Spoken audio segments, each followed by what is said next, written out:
You've been burned out for longer than you care to admit. They told you rest is just a weekend away, that healing comes from bubble baths, vacations, or finally finishing your to-do list. But if that were true, why do you still feel so tired, even after sleeping? Why does your chest feel heavy for no reason? Why does joy feel like something distant, like a memory from another life? Here's the truth. You're not lazy. You're not broken. You're emotionally exhausted. And what you need isn't more doing. It's unlearning. It's undoing. It's peace, no performance. And Buddhism holds the map. For thousands of years, Buddhist wisdom has healed the tired, the restless, the overwhelmed. Not with fake positivity, not with toxic hustle, but with truth, with stillness, with deep soul-level restoration. Tonight, as you listen to these teachings, something in you will start to let go. The noise will quiet, the pressure will soften, and your nervous system, the one that's been stuck in fight or flight, will finally start to exhale. This isn't just another bedtime audio. This is sacred space, a reset for your heart, a homecoming for your spirit. Are you ready to come back to yourself? Let's begin. You've been holding on longer than you should have, smiling when it hurts, saying, "I'm fine," when your soul feels like it's unraveling, trying to keep up, to be okay, to stay strong even when everything inside you whispers, "Please stop." You didn't notice it at first. The slow drain, a little tired, a little impatient, a little less joy. But over time, it built up, like carrying a backpack of invisible weight every single day. And now, even resting feels like effort. But what if the heaviness you feel isn't a flaw in you but a signal? What if burnout isn't just about doing too much, but about carrying what was never yours to hold in the first place? There's a reason Buddhist teachings begin with the mind. Because healing doesn't start with fixing the outside world. It begins by understanding what blocks your peace from within. Buddhism calls them the 5 hindrances, not sins, not flaws, just obstacles, mental habits that quietly wear you down. They don't scream, they whisper. They convince you to chase, to resist, to avoid, to spin in circles, and to doubt everything, including yourself. And most people don't even notice them, but they're there, tugging at your energy, keeping your nervous system stuck in loops, making you feel like no amount of sleep, silence, or space is ever enough. The first one is sensual desire. It's not just about lust or pleasure, it's about craving. Craving for anything that promises escape. Food, noise, social media, online shopping, even constant productivity. Your body may be still, but your mind keeps reaching, grabbing for the next thing to make the moment feel better. And in that grasping, you lose your center. You tell yourself, just one more scroll, one more snack, one more email, one more win. But the relief never lasts. It fades as quickly as it came, leaving behind a deeper emptiness than before. It's not the craving that's the problem, it's believing the craving will heal you. The Buddha never said desire is evil. He said it's unsatisfying, temporary highs, temporary comfort, but never true peace. Because peace doesn't come from getting more, it comes from needing less, from seeing that the urge to consume is often a distraction from something you don't want to feel. And when you meet the craving with mindfulness, when you pause and breathe instead of grabbing you, start to notice you are not your wanting, you are not your urges. And every time you choose stillness over escape, something in you starts to heal. Then comes ill will, that sharp tension that lives under your chest. It doesn't always look like anger. Sometimes it's impatience, irritation, judgment, coldness. That silent clench of the jaw when someone interrupts your peace. It makes you tired, but in a different way. because carrying resentment is like trying to walk through life with clenched fists. You use up all your energy just holding on, and over time, it eats at you. Bitterness doesn't just live in the mind, it shows up in your body. Your shoulders tighten, your gut churns. Your breath gets shallow, you feel wired but also weighed down. You start snapping at people you love, or shutting down altogether. And underneath it all is pain-old, unprocessed hurt, disguised as control. Buddhism doesn't ask you to deny your anger, it asks you to see through it. Because anger always has a story. And that story is often, I was hurt, I wasn't seen, I felt powerless. When you meet ill will with compassion, not just toward others, but toward yourself, its grip loosens. You begin to soften, not because you've given up, but because you've chosen freedom over rage. Forgiveness doesn't mean forgetting what happened. It means not letting it burn your energy from the inside anymore. Then there's sloth, not laziness, not weakness, but the heaviness that makes it hard to get up, even when you want to. The fog that wraps around your mind, the feeling that nothing matters, so why bother? It's one of the least understood forms of burnout, because from the outside people say, just push through. But sloth isn't about effort. It's about depletion. It shows up when your system is overwhelmed, when your mind has been fighting so many battles in silence that it just shuts down. You stop caring. You lose your spark. Even joy feels like too much work. And then the guilt comes, the shame. You tell yourself you're lazy, useless, broken. But what if sloth isn't your enemy but your body's cry for silence? For rest without guilt, for space without stimulation. In Buddhism, sloth is gently met with mindfulness and curiosity. Not force, not pressure, but small awakenings. One breath, one step, one gentle invitation to aliveness. And over time the fog begins to lift, not because you forced yourself out of it, but because you gave yourself permission to rest in it, to listen to what your soul needed instead of pushing it to perform. The fourth hindrance is restlessness, that constant spin, the overthinking, the tight loop of thoughts that won't shut off even when you're exhausted. Your body is tired, but your mind is racing. What if this happens? What if that goes wrong? What if I never get better?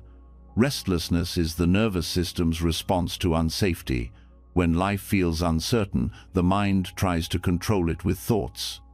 It thinks, if I just analyze enough, I'll stay ahead of the pain.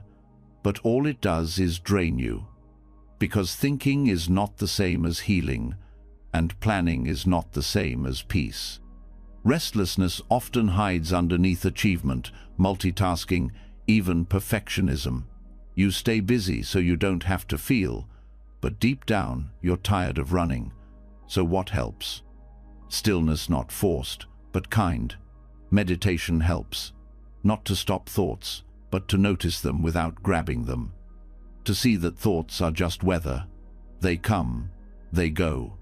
And underneath them is a sky that has always been calm. When you stop chasing clarity and sit with what is, restlessness fades. Not all at once, but slowly.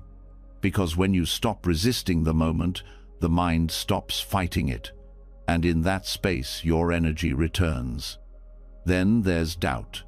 Not the thoughtful kind. The kind that paralyzes. That keeps you stuck in a loop of, should I? Shouldn't I? The kind that makes you question your path, your worth, your strength. You start second-guessing everything. You try something, then stop halfway. You make a plan, then rewrite it 100 times. You don't trust yourself anymore.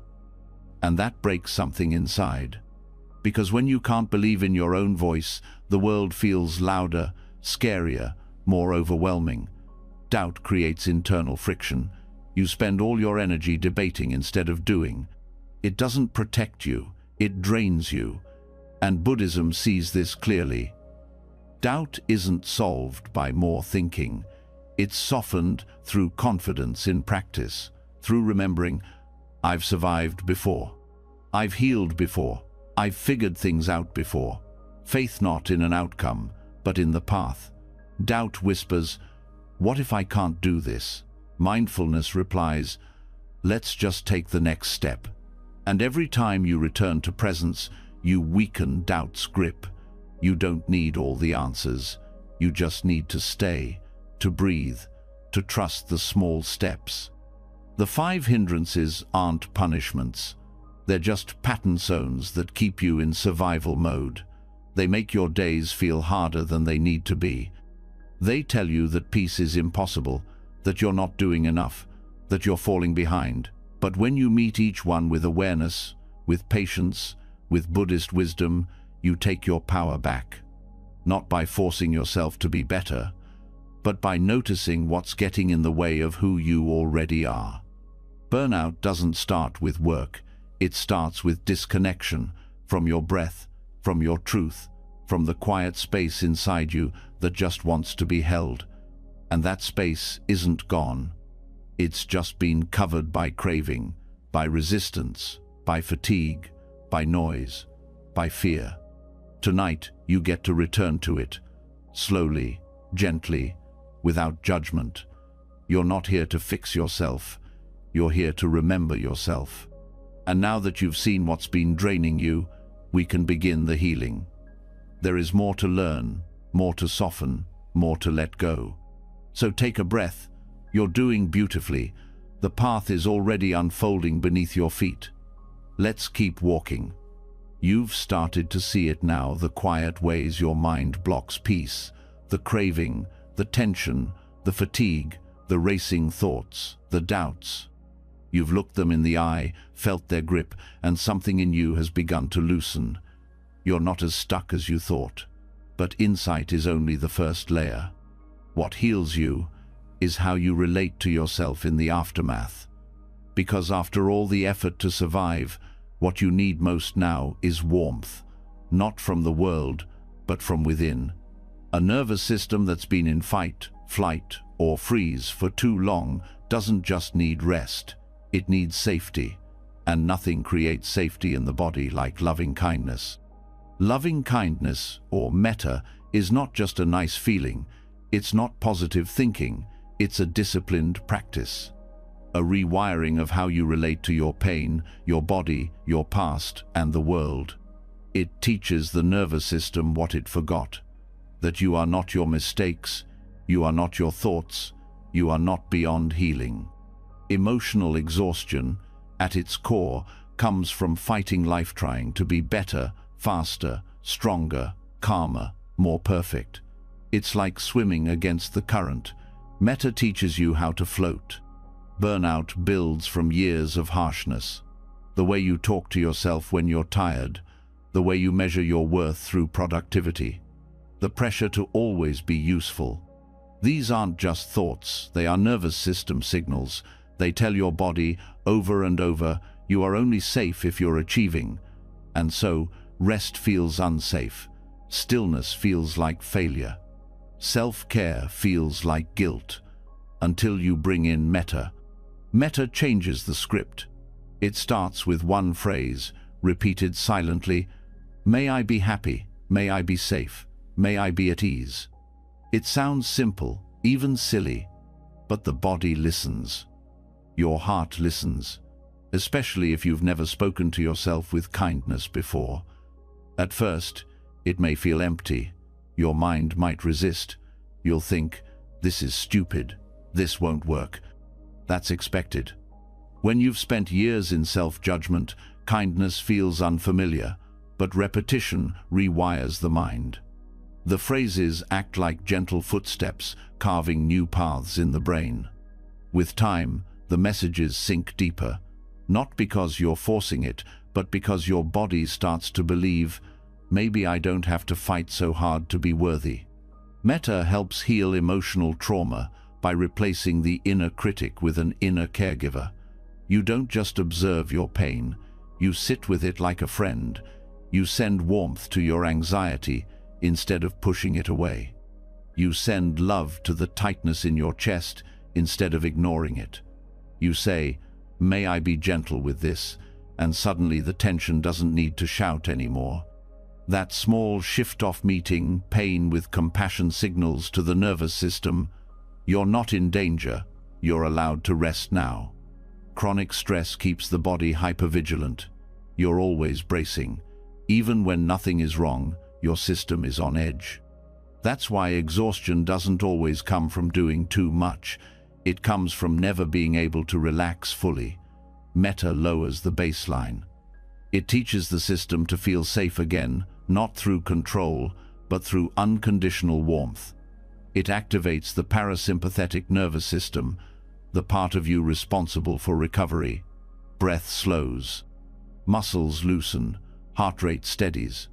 But it only happens when the inner dialogue shifts. Metta gives that dialogue new language. What makes metta different from other healing methods is that it doesn't require fixing. You don't have to be free from anxiety to deserve love. You don't have to be healed to send yourself peace. That's the power of unconditional kindness. It's not earned. It's offered, again and again, until the walls come down, until love feels less like a performance and more like a return. This practice doesn't just help when you're meditating. Over time, it becomes how you relate to the world. You begin to speak more gently to others, not because you're trying to be nice, but because your nervous system no longer sees threat in everything. The more metta you offer yourself, the less reactive you become. You find that criticism doesn't sting as much, that rejection doesn't unravel you, that failure doesn't define you. You've created a home inside yourself that no one can take away. Metta isn't passive. It's not about avoiding conflict or pretending things are okay. It's fierce. It means choosing love even when your trauma screams. It means staying soft when your past tells you to shut down. It means sitting with the part of you that's ashamed, not to fix it, but to be with it. And something powerful happens when pain is witnessed without judgment. It starts to let go. Practicing metta daily builds emotional resilience, because the more you return to kindness, the less power your triggers have. You start to notice the moment you begin spiraling, and instead of following the spiral, you pause, you breathe, you offer yourself a silent, "May I feel safe in this moment?" And often, that's enough to shift the course. The storm might still come, but you're no longer pulled under. That's the difference between surviving and healing. Metta also has a profound effect on stored emotion. Emotional burnout isn't just mental, it lives in the body. Muscles hold on to memories. The heart holds on to grief. Metta allows you to meet these stored emotions, not with fear, but with care. You scan your body, you notice where it aches, and you send that spot attention, breath, kindness. No analysis, no story, just presence. And as you keep showing up for these places, something begins to open. What was frozen starts to thaw. What was locked away begins to surface and leave. In clinical research, loving kindness meditation has been shown to increase serotonin, reduce cortisol, improve sleep, and even build empathy pathways in the brain. But more than that, it teaches you how to be human without abandoning yourself. It's not a quick fix, it's not a trick, it's a reorientation of how you live in your own skin. When burnout feels like constant effort, metta gives you permission to rest into who you are, not who you think you should be. It gives the body something it rarely receives, inner approval. And that changes everything, because a system that feels accepted stops fighting itself. It starts to regulate, it starts to repair. It begins to restore balance, not by avoiding stress, but by processing it through the lens of love. This is why metta is medicine. Not metaphorically, literally. It treats the root, not the symptom. It tells the nervous system, you are safe, even in pain. You are worthy, even when tired. You are held, even when healing is slow, and when those messages land, something deep inside exhales. One of the most healing aspects of metta is that it doesn't end with you.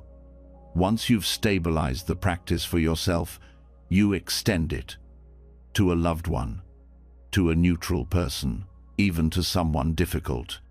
Not to excuse them, not to approve of their harm, but to free yourself from carrying the weight of resentment. Because metta is not about changing others, it's about not letting your own heart harden.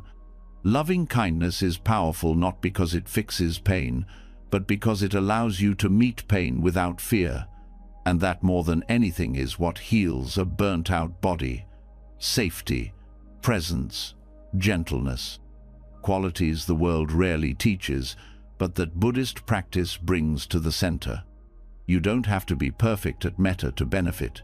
Even practicing for 5 minutes a day begins to create change. The key is consistency. Like water softening stone, each repetition wears down the old patterns. You go from self-criticism to self-acceptance, from panic to calm, from exhaustion to renewal, not because life stops being hard, but because your relationship with life stops being harsh.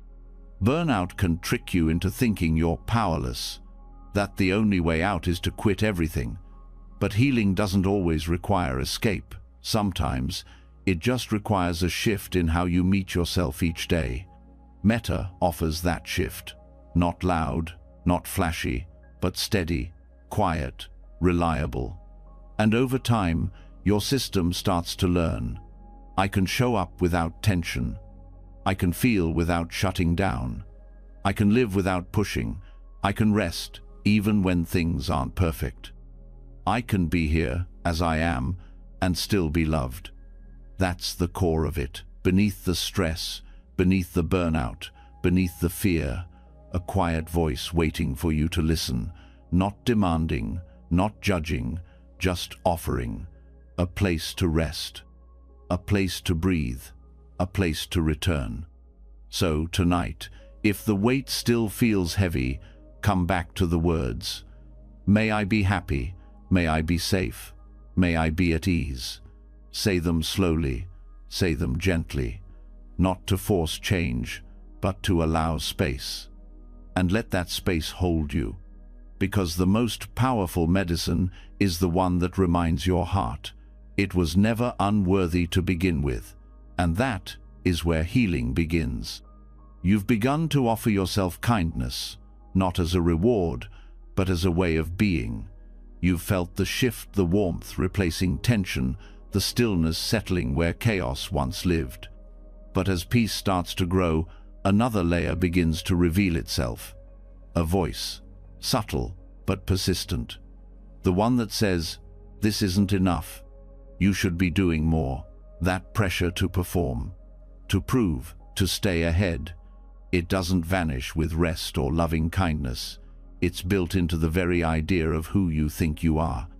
This identity, the overachiever, the fixer, the one who always holds it together, it runs deep.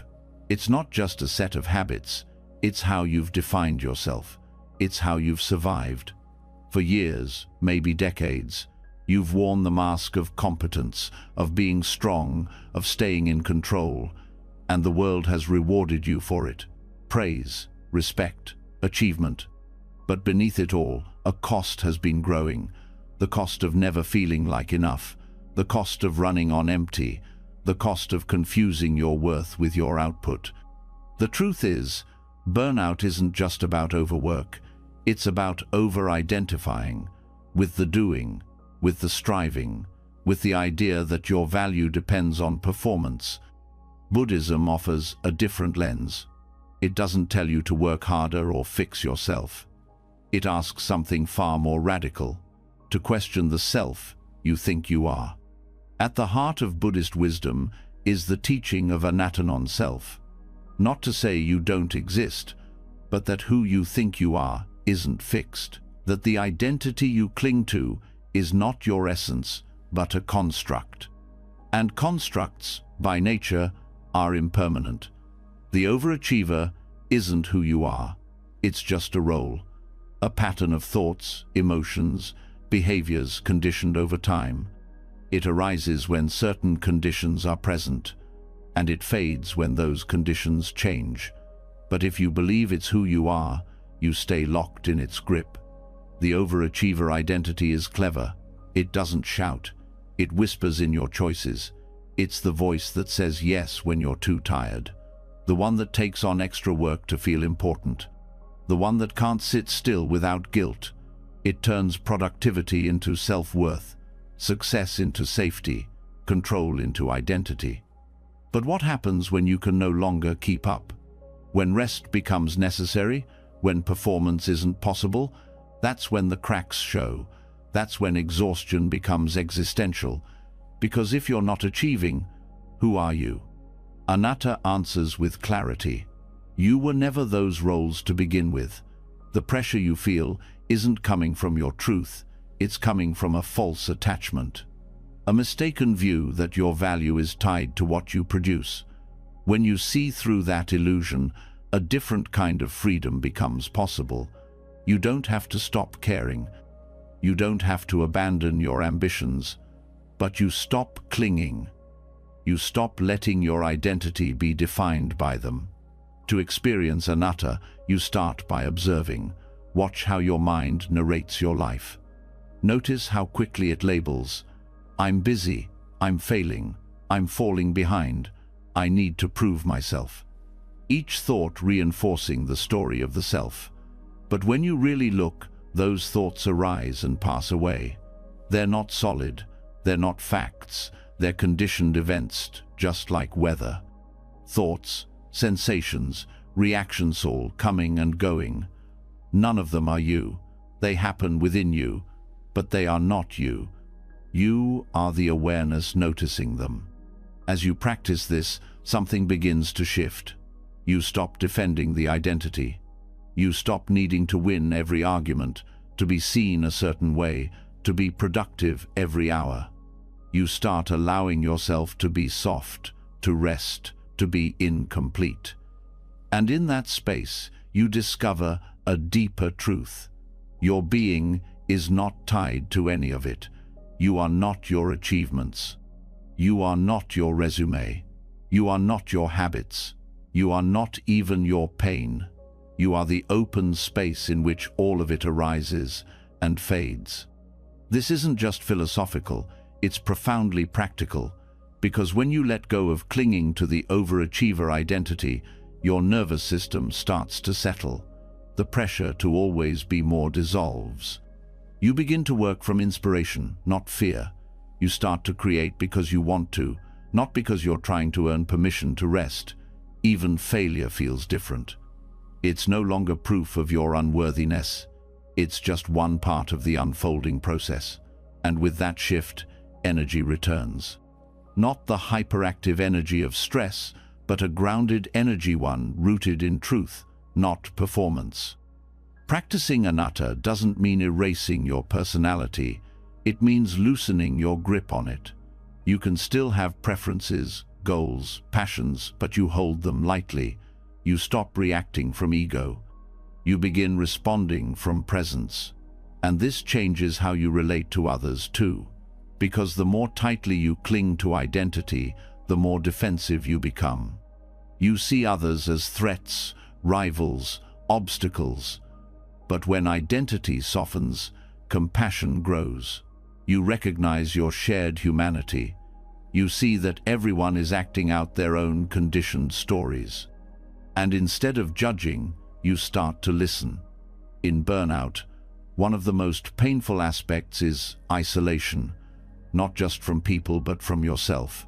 You lose touch with who you are beneath the roles. Anatta helps you reconnect, not by finding a new label, but by stepping outside the need for labels entirely. You begin to rest in awareness. You learn to trust stillness. You discover that your deepest identity is not a role, it's the awareness that sees through roles. This practice takes time. It takes courage. It takes honesty. Because letting go of identity can feel like death, the death of who you thought you were. But in that death, something beautiful is born. Not a better version of you, a freer version, one that doesn't need to prove anything, one that doesn't need to outrun exhaustion, one that knows peace is not something you earn, it's something you remember. Burnout often reaches its peak when you've been living out of alignment with your inner truth for too long. When the persona you wear no longer fits, but you keep forcing it anyway. Non-self invites you to stop pretending, to let the mask drop, and not to be nothing but to be free from clinging to something you're not. When you release identification, you begin to feel safe in presence again. You start noticing beauty without needing to document it. You enjoy silence without needing to fill it. You relate to others without needing to impress. Life becomes less about proving and more about experiencing. That shift alone can begin to repair years of nervous system strain.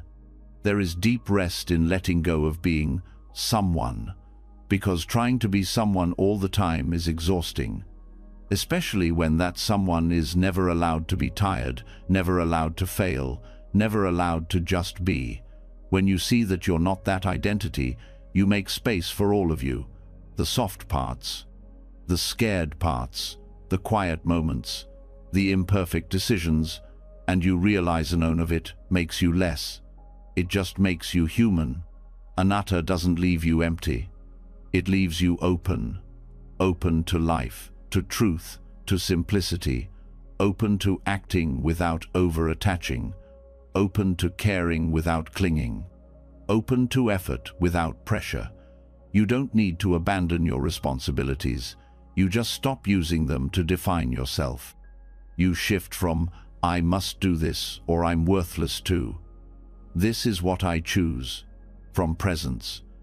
And that shift transforms how you use your energy. From that space, even discipline feels different. It's not about chasing self-worth, it's about honoring what matters.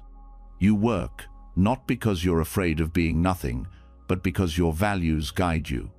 You rest, not because you've earned it, but because your body needs it. You speak, not to impress, but to connect. Everything becomes simpler, more intentional, less reactive. And in moments of stress, when the identity flares back up, you pause, you breathe, you ask, what am I clinging to right now? And the answer is almost always a story, a self-image, a belief that you need to be more, but you don't. You just need to return to awareness, to breath, to this moment. That's where peace lives. So let it be okay to not know who you are. Let it be okay to not have a title, a plan, a polished version. You don't need to be a perfect self. You just need to be here, with honesty, with openness, with less clinging. And in that softening, the healing deepens. Because when you stop holding so tightly to who you think you're supposed to be, your nervous system finally lets go. And what remains isn't emptiness, it's space. Space to feel, space to rest, space to live. When the need to prove yourself softens, when the identity of always doing starts to dissolve, a new kind of clarity begins to rise. Not dramatic, not loud, just stillness. And in that stillness, something tender appears, awareness of how deeply disconnected you've become from your own body. How long you've ignored the signals, skipped meals, overeaten in stress, numbed emotions with sugar, caffeine, screens, and suddenly there it is. A quiet truth that can't be unseen. Healing doesn't just happen in your thoughts. It happens in your gut, your breath, your choice, especially with food.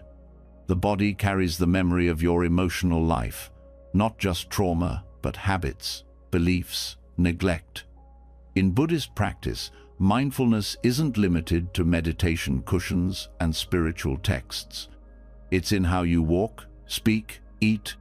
It's in the relationship you have with your daily rituals, especially the one thing you do several times a day, whether stressed, joyful, grieving, or numb. You eat. Mindful eating is not about diets. It's not about weight. It's not about restrictions or willpower. It's about returning to relationship. Food as presence. Food as care. Food as medicine for a nervous system that's been pushed too far for too long. When you're emotionally exhausted, digestion suffers. The body redirects energy towards survival. Your gut slows down. Inflammation increases. Cortisol, the stress hormone, rises. Blood sugar spikes and crashes. The more out of sync your emotions become, the more dysregulated your system gets. You may feel anxious after meals, bloated even when you eat light, fatigued no matter how healthy your food seems. But what if the issue isn't the food, but how you're relating to it? In Buddhism, mindfulness brings awareness to the entire process of nourishment. Not just what you eat, but how, when, and why. It teaches you to pause before reaching for the next bite. To notice the emotion behind the craving. To feel where hunger lives in the body. Is it in your stomach, or is it tension in your chest, a void in your heart, a need to feel comfort? Food becomes not just sustenance, but a mirror. It reflects what you're running from, what you're avoiding, what you're craving emotionally but not expressing. This isn't meant to create guilt. It's meant to awaken choice. When you eat with presence, your body shifts out of fight or flight and into rest and digest. The parasympathetic nervous system turns on. Blood flows to your digestive organs. Nutrients are absorbed more efficiently. Inflammation decreases. Even your immune system strengthens. Mindful eating teaches the body, you are safe now. You can let go of the bracing. You can receive. The process begins with awareness, slowing down. Before eating, take a breath. Feel the weight of the food in your hands. Smell it. Notice your body's state. Are you rushing? Are you distracted? Are you eating out of routine or from true hunger? That one pause can shift your entire physiology. You stop the cycle of unconscious consumption and start a new pattern, being with your body, not against it. The way you chew matters. Chewing slowly signals the brain that digestion is happening. It allows saliva enzymes to begin the process gently. Rushing through meals, swallowing chunks of barely chewed food, burdens the gut and adds stress. Eating too quickly also short-circuits satisfaction. You don't give your body time to register fullness, so you eat more than you need, and afterward feel heavy emotionally and physically. Mindful eating also changes your relationship with taste. When you slow down, food becomes richer, more complex. You notice textures, layers, subtleties. Meals turn into meditations. Each bite becomes a moment of connection, and connection is what restores you when you're burned out. Not just connection to others, but connection to your own body, to your own care, to your own enoughness. In Buddhism, food is seen as sacred not because it's fancy, but because it's life. It sustains the body that allows awakening. Monastics eat in silence. They reflect on the origin of the meal, the people who grew it, cooked it, offered it. This cultivates gratitude, not forced gratitude, but grounded appreciation. You begin to see how many hands brought nourishment to your plate. You feel less alone, you feel supported by life, and when you're emotionally fragile, that recognition matters. It builds strength not through control, but through connection. Mindful eating is also about boundaries. Emotional exhaustion often shows up as collapsing into patterns you don't want, just to soothe discomfort. You might eat late at night, snack to avoid anxiety, drink coffee to push through fatigue.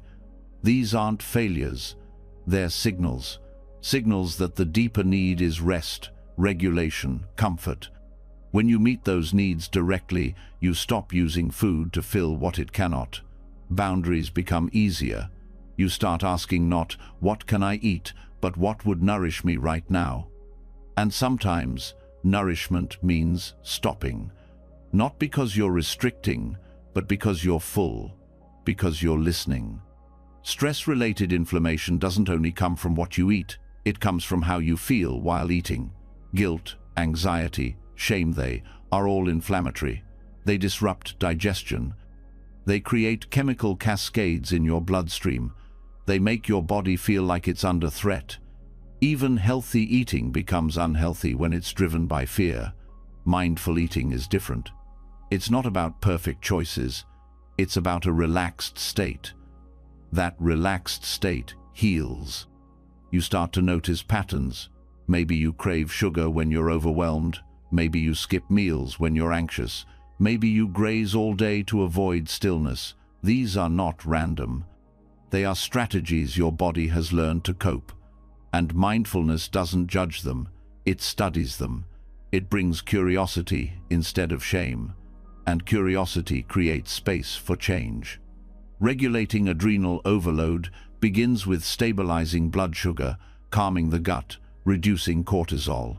All of these are directly influenced by how and when you eat. Irregular eating spikes stress hormones. Late-night meals disrupt sleep. Overconsumption of stimulants keeps your system in overdrive. But instead of forcing discipline, Buddhist practice brings compassionate structure. Regular mealtimes, balanced portions, gentle awareness, and most importantly, permission. Permission to eat, permission to rest, permission to slow down. Many people eat while scrolling, working, watching TV, or even walking. The body eats, but the mind doesn't register the experience. The nervous system doesn't receive the signal of nourishment. You stay hungry not just for food, but for presence. Mindful eating reunites those two. It tells your body, you are here, and this moment matters. This practice becomes even more important in emotional recovery. When your energy is low, your gut is sensitive. Foods that never used to affect you may now cause bloating, pain, fatigue. Mindfulness helps you observe not reactively, but gently.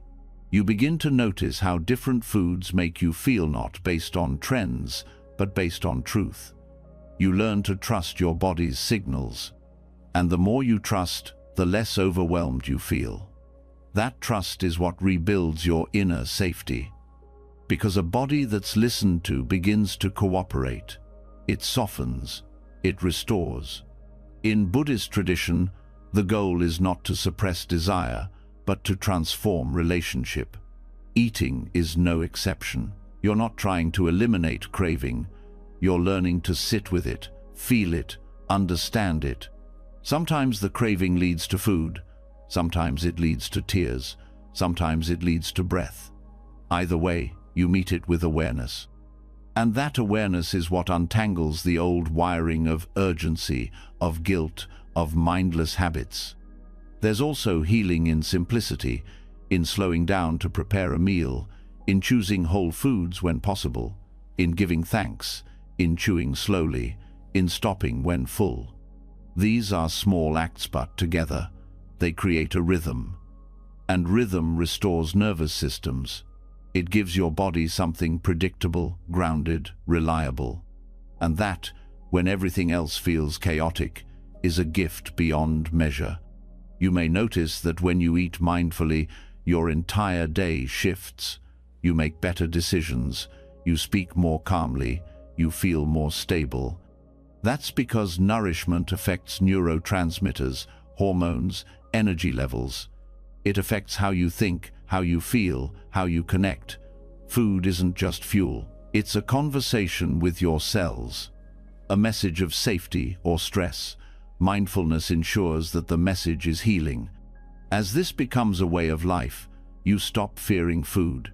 You stop using it to punish or reward. It stops being a war zone. It becomes sacred again. Not because of what's on the plate, but because of how you show up to it. With presence, with gratitude, with care.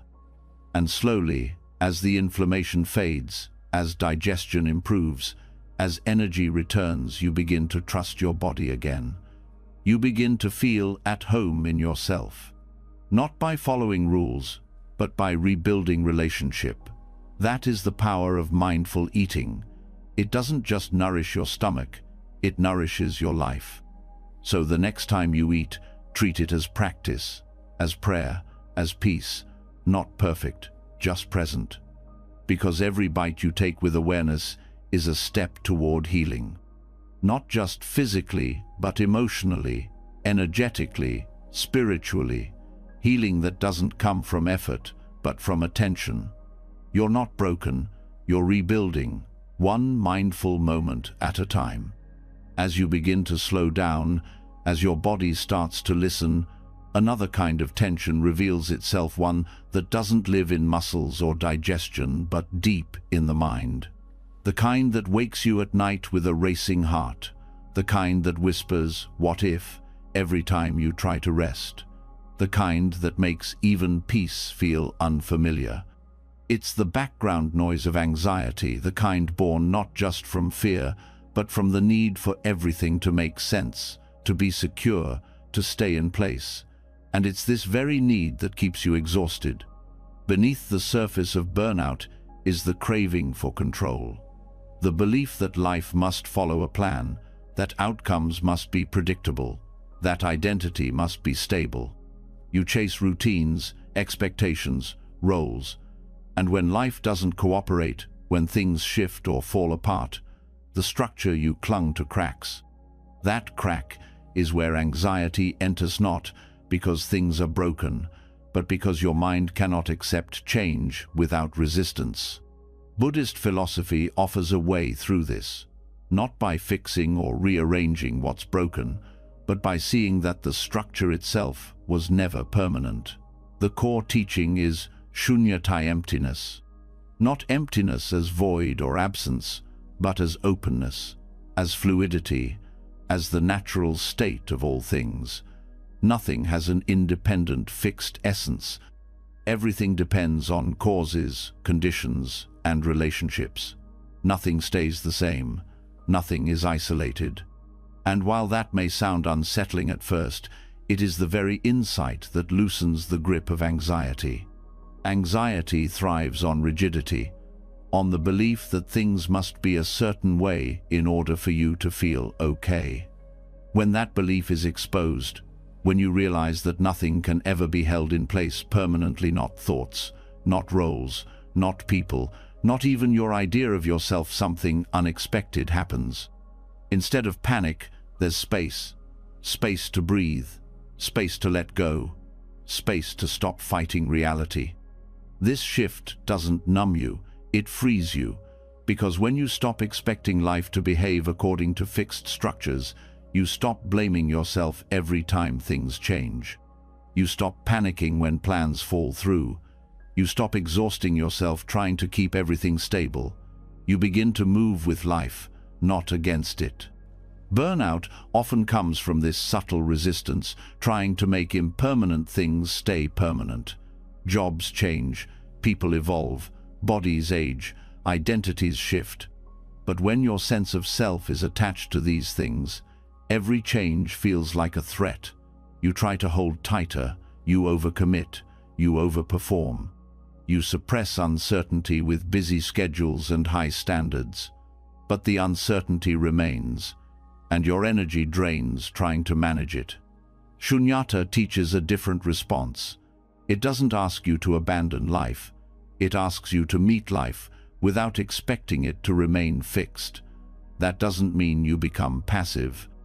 It means you become more responsive, less reactive, more flexible, less controlling. You begin to see that everything you once clung to, your identity, your role, your goals, are not solid. They're temporary forms.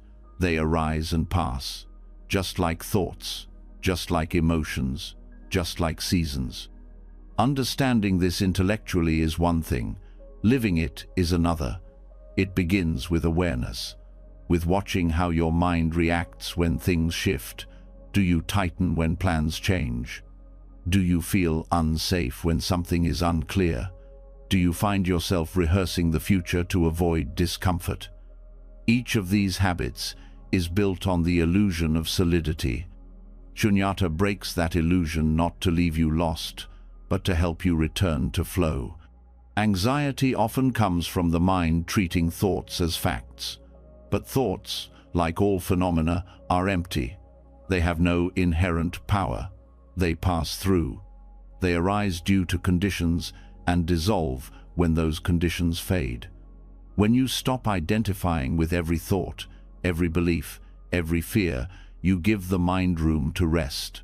You stop defending an imagined version of yourself and start relating to what's here now.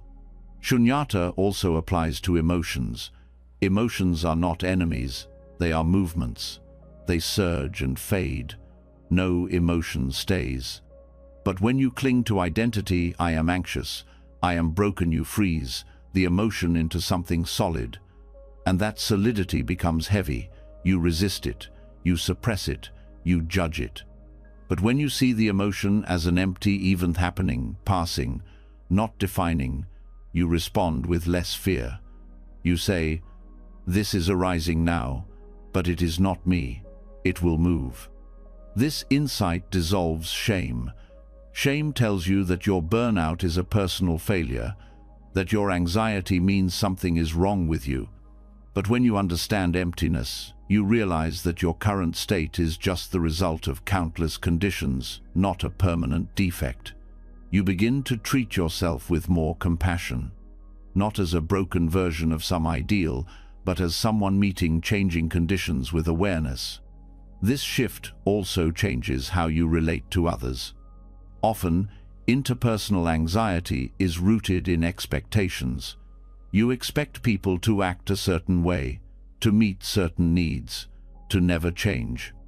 But people are also empty of fixed identity. They shift, evolve, contradict themselves. And when you stop expecting permanence in others, your relationships soften. You stop over-controlling. You stop over-apologizing. You allow people to be dynamic, and in doing so, you release the anxiety of having to manage their reactions. Even your stories about your past begin to loosen.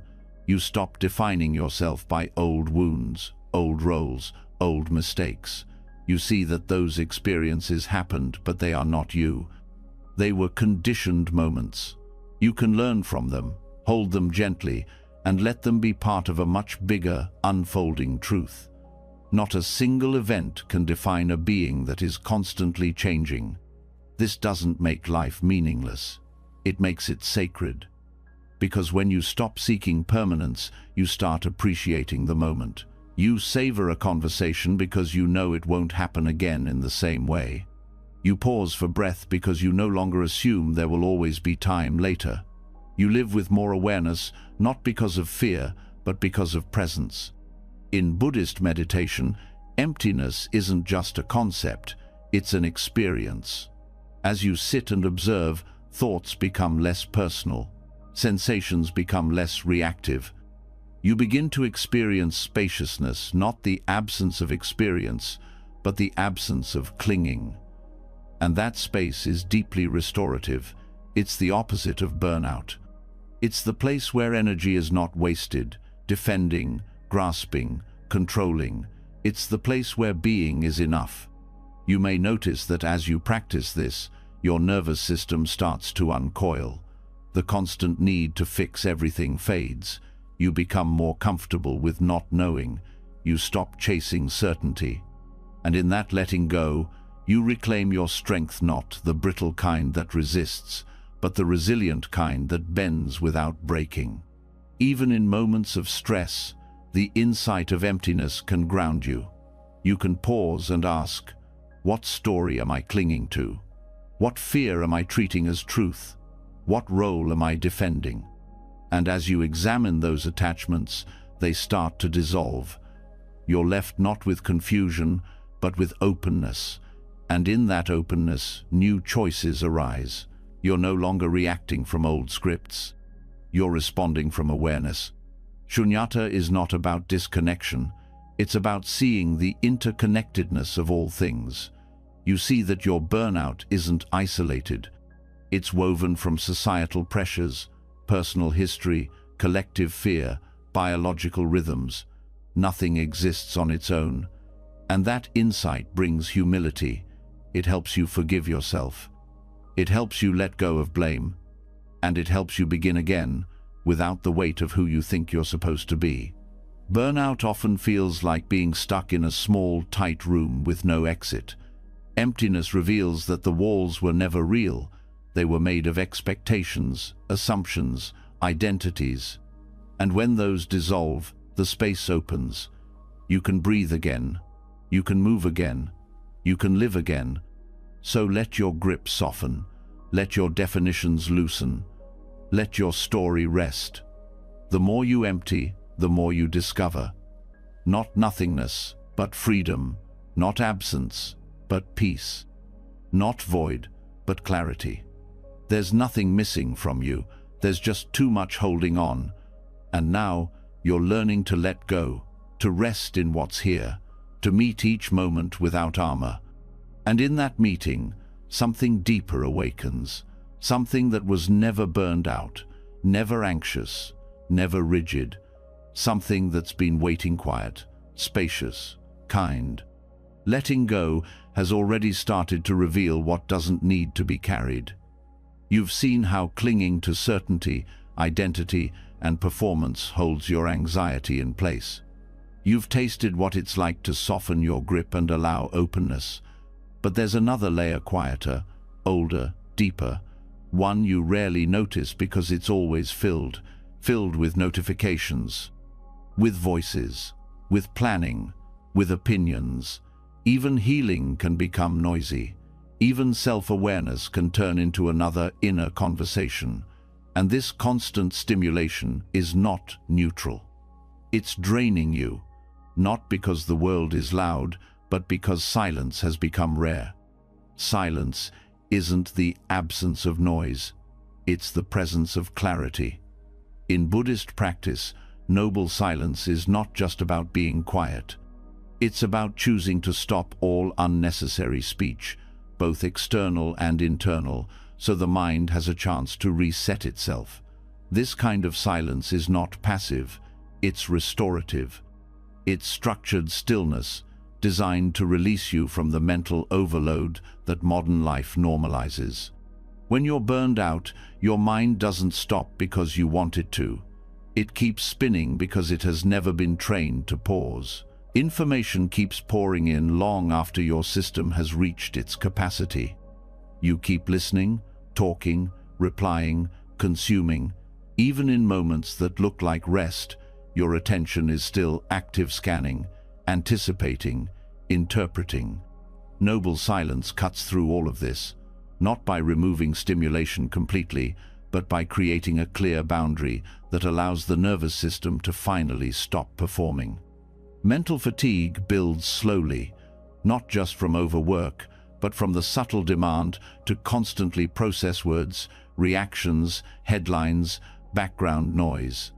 And your brain, like any other part of the body, needs recovery time. When it doesn't get it, your thoughts become cloudy, memory weakens, emotions become reactive. You start to lose patience. You misread signals. You interpret neutral events as threats. The mind gets stuck in loops because it hasn't had time to breathe. Silence is the breath the mind needs. It's the space where overstimulation unwinds. But to access that space, it has to be chosen. In Buddhism, noble silence is practiced with intention. It's not simply avoiding conversation. It's the deliberate pausing of verbal and mental engagement. No small talk, no commentary, no storytelling. Even inner dialogue begins to fade. What's left is presence without response. You hear, but you don't reply. You think, but you don't follow the thought. You notice, but you don't narrate. This opens a completely different state of awareness. When you stop filling silence, your system starts to regulate on its own. Heart rate slows, cortisol lowers. The vagus nerve, responsible for rest and digestion, activates. Decision fatigue decreases, because you're no longer constantly generating input. Mental tension, which thrives on constant interpretation, starts to unravel. In this space, clarity returns not as something to reach for, but as something that was waiting beneath the noise. Structured silence is powerful because it removes the need to perform. You're no longer curating your words or managing responses. You're not adjusting your tone or crafting a reply in your head. This creates an immediate release of pressure. Your nervous system, which has been tracking the social environment for cues and threats, gets a break from scanning. You stop over-explaining. You stop reacting. You stop trying to be understood. And in that pause, you begin to understand yourself more clearly. Practicing noble silence doesn't require retreat centers or monasteries. It begins with small, intentional periods where you commit to no speech, no media, no engagement. It can be 1 hour, 1 meal, 1 morning. The key is that it's not just quiet, it's complete. No texting, no writing, no consuming content.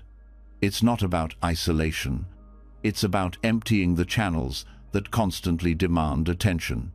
As you practice, you'll notice discomfort. The silence may feel loud at first. Your mind might try to fill it with planning, reviewing, worrying. This is normal.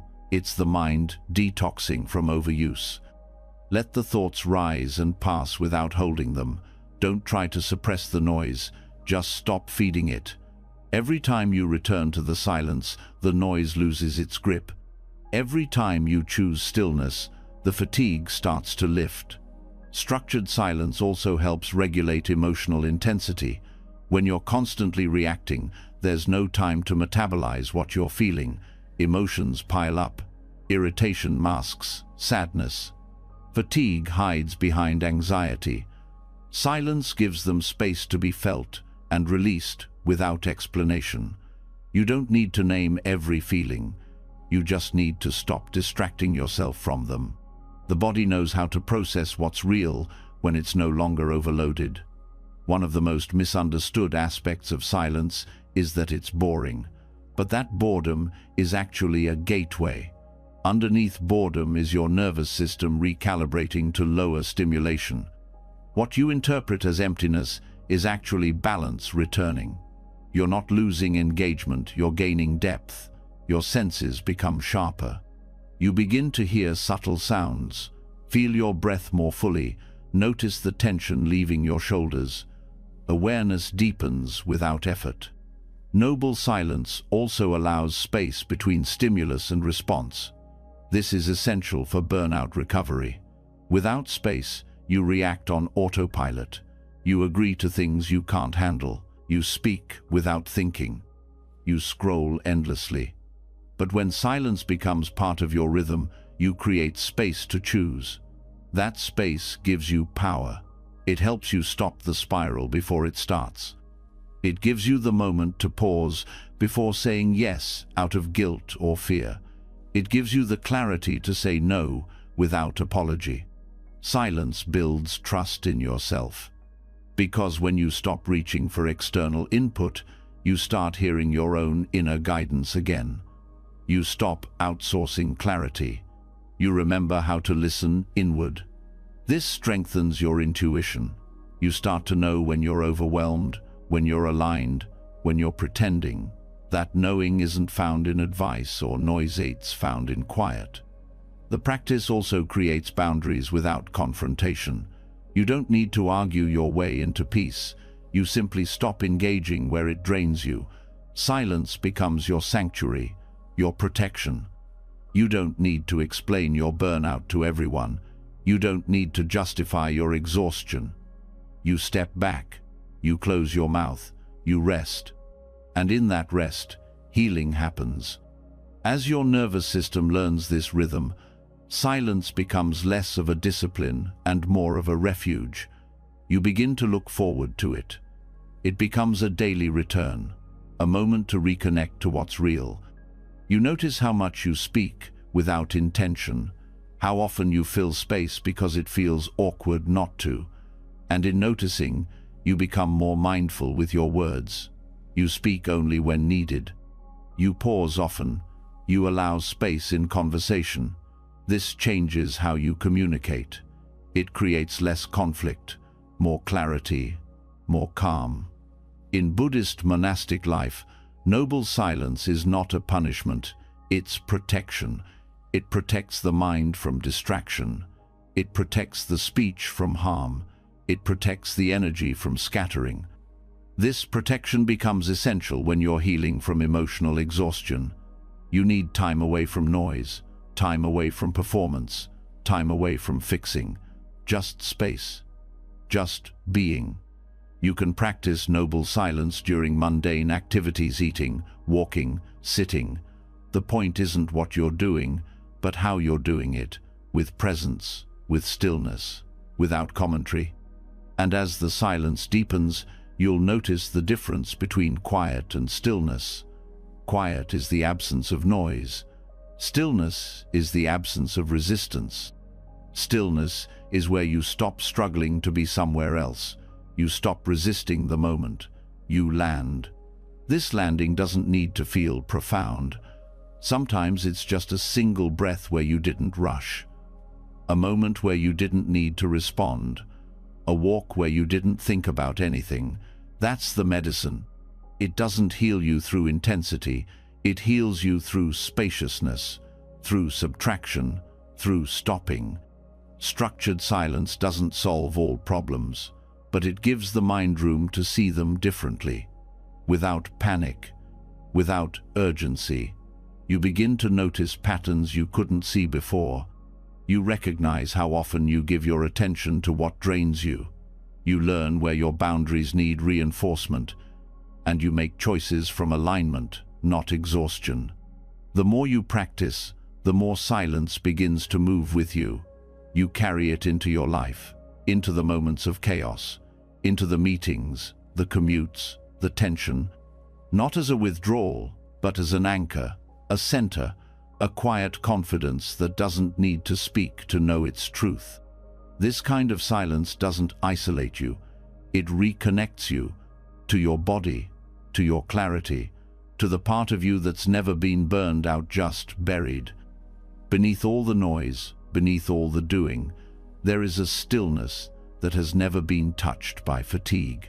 Noble silence is the doorway back to that stillness. So, when the world feels loud again, when your thoughts race, when burnout starts to creep back, remember the silence, not as something you visit once, but as something you return to again and again. A reset, a refuge, a rhythm. Let the world be loud, let your thoughts be wild. You don't have to chase them. You have silence now. You have space. Silence creates space. Space reveals patterns. And when those patterns become visible, the question naturally follows: where did all this begin? The exhaustion, the constant effort, the drive to keep going, even when the body says, stop.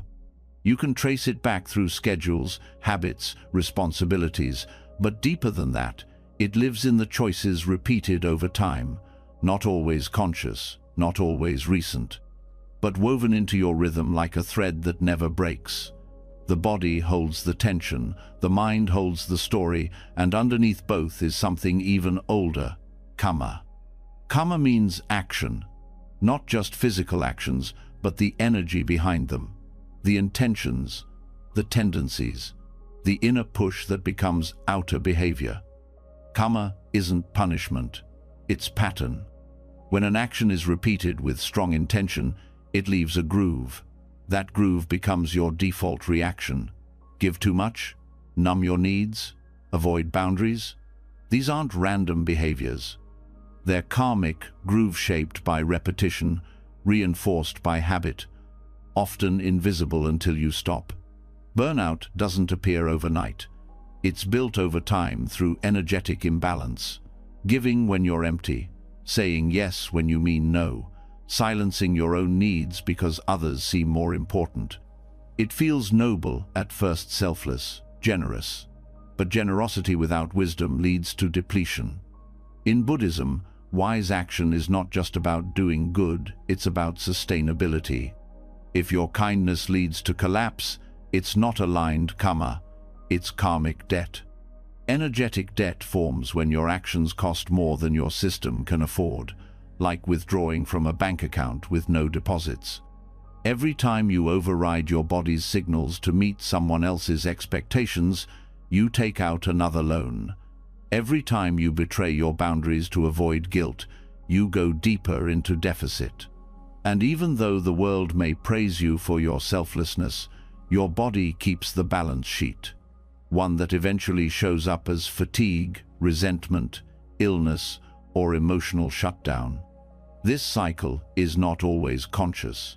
It can be inherited, learned from family, modeled through culture, passed down through beliefs that say worth is tied to usefulness, that love must be earned, that rest must be justified. These are karmic imprints, not destiny, but conditioning. And conditioning can be changed, but only through awareness. Only when you stop performing long enough to see what you're actually repeating. Karma is not just about what you do, it's about what you allow. Letting someone cross your boundaries repeatedly is an action. Ignoring your intuition is an action.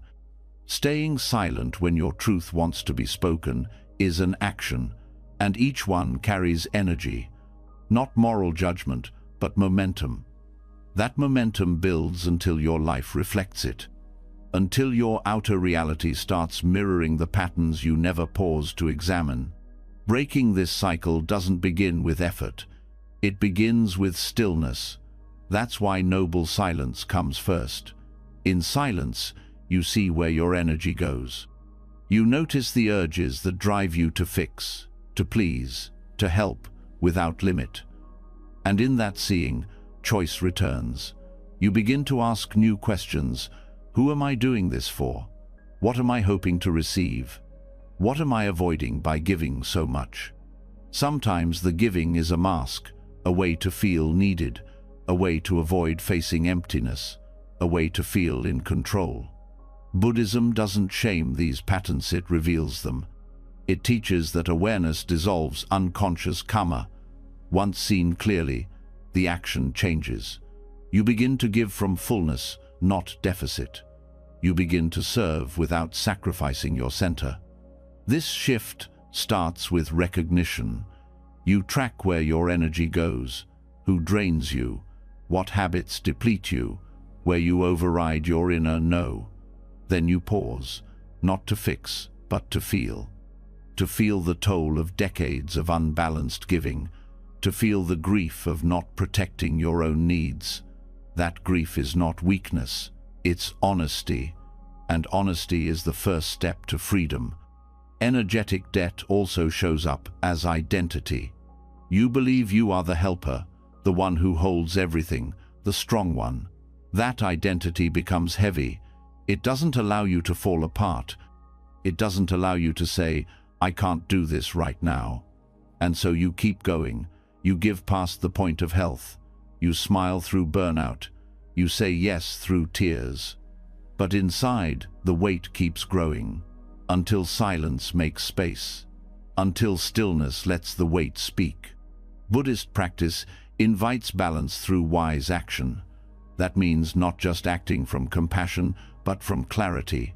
Compassion without boundaries is not sustainable.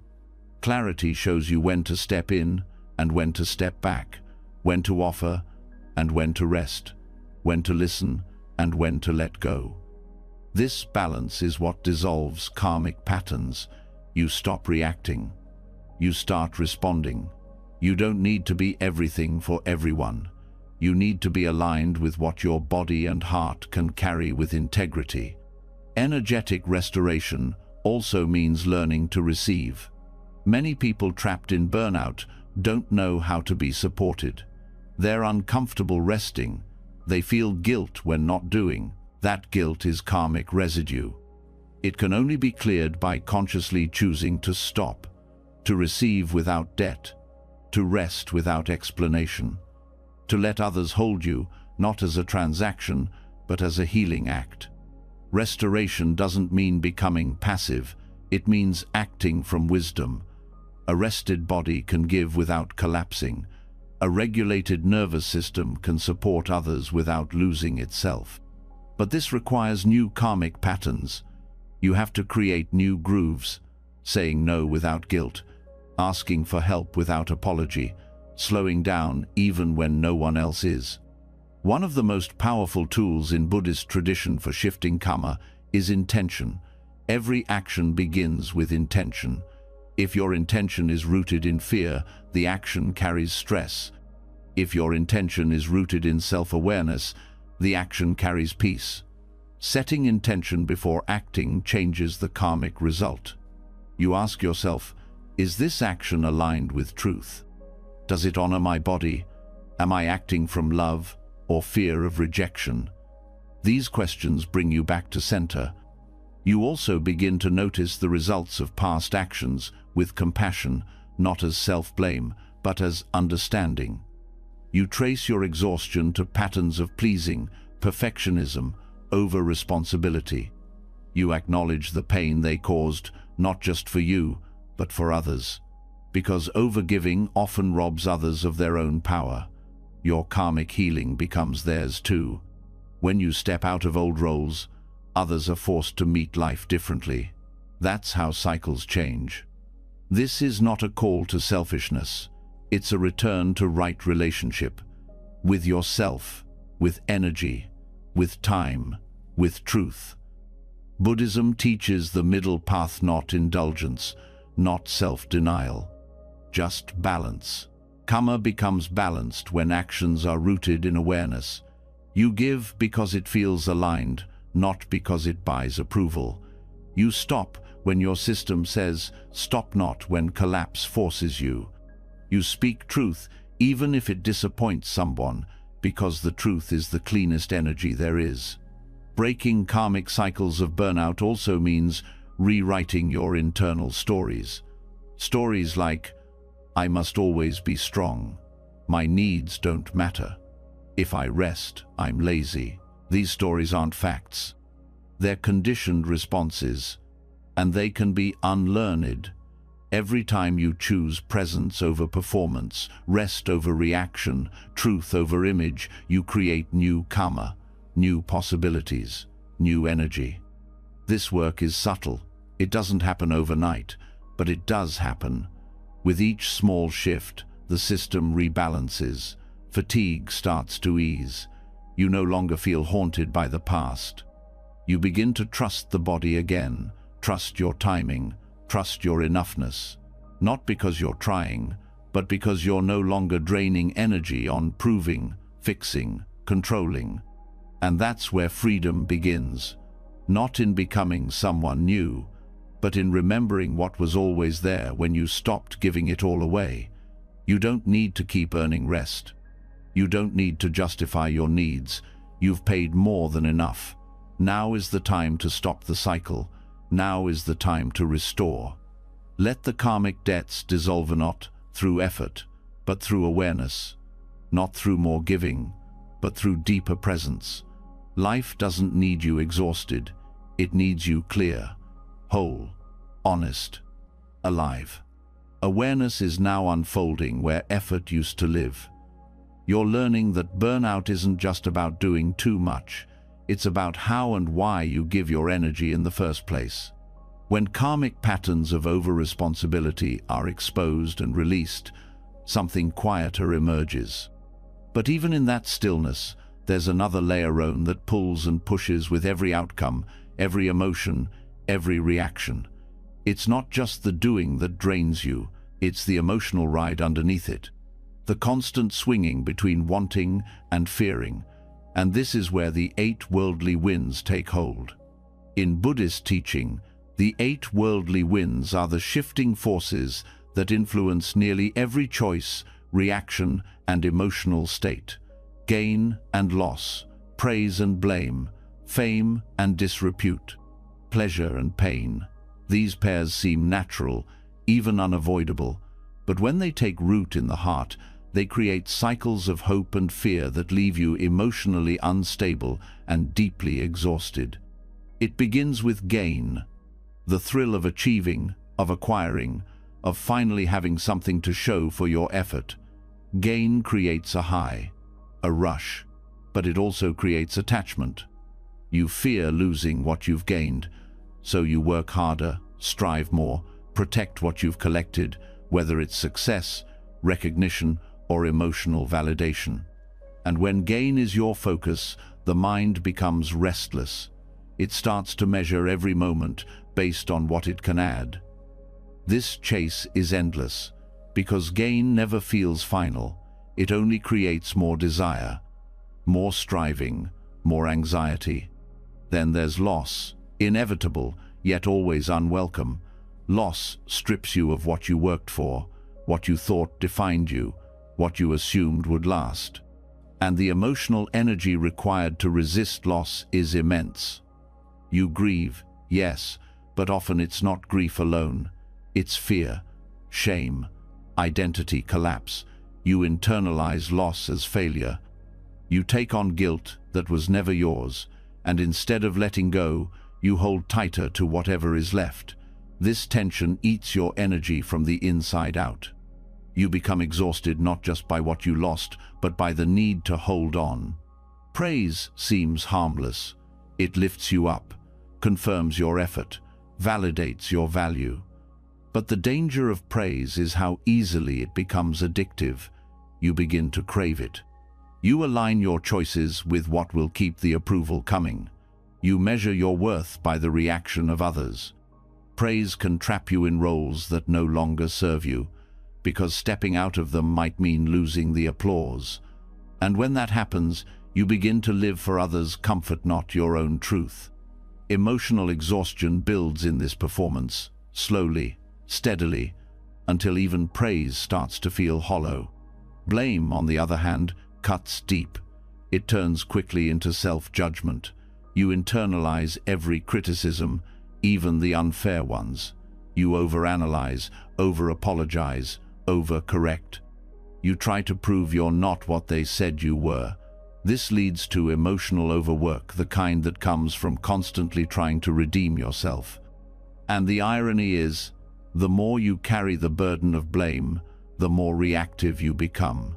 Your energy gets spent on defending, explaining, fixing. Instead of letting others hold their projections, you take them on.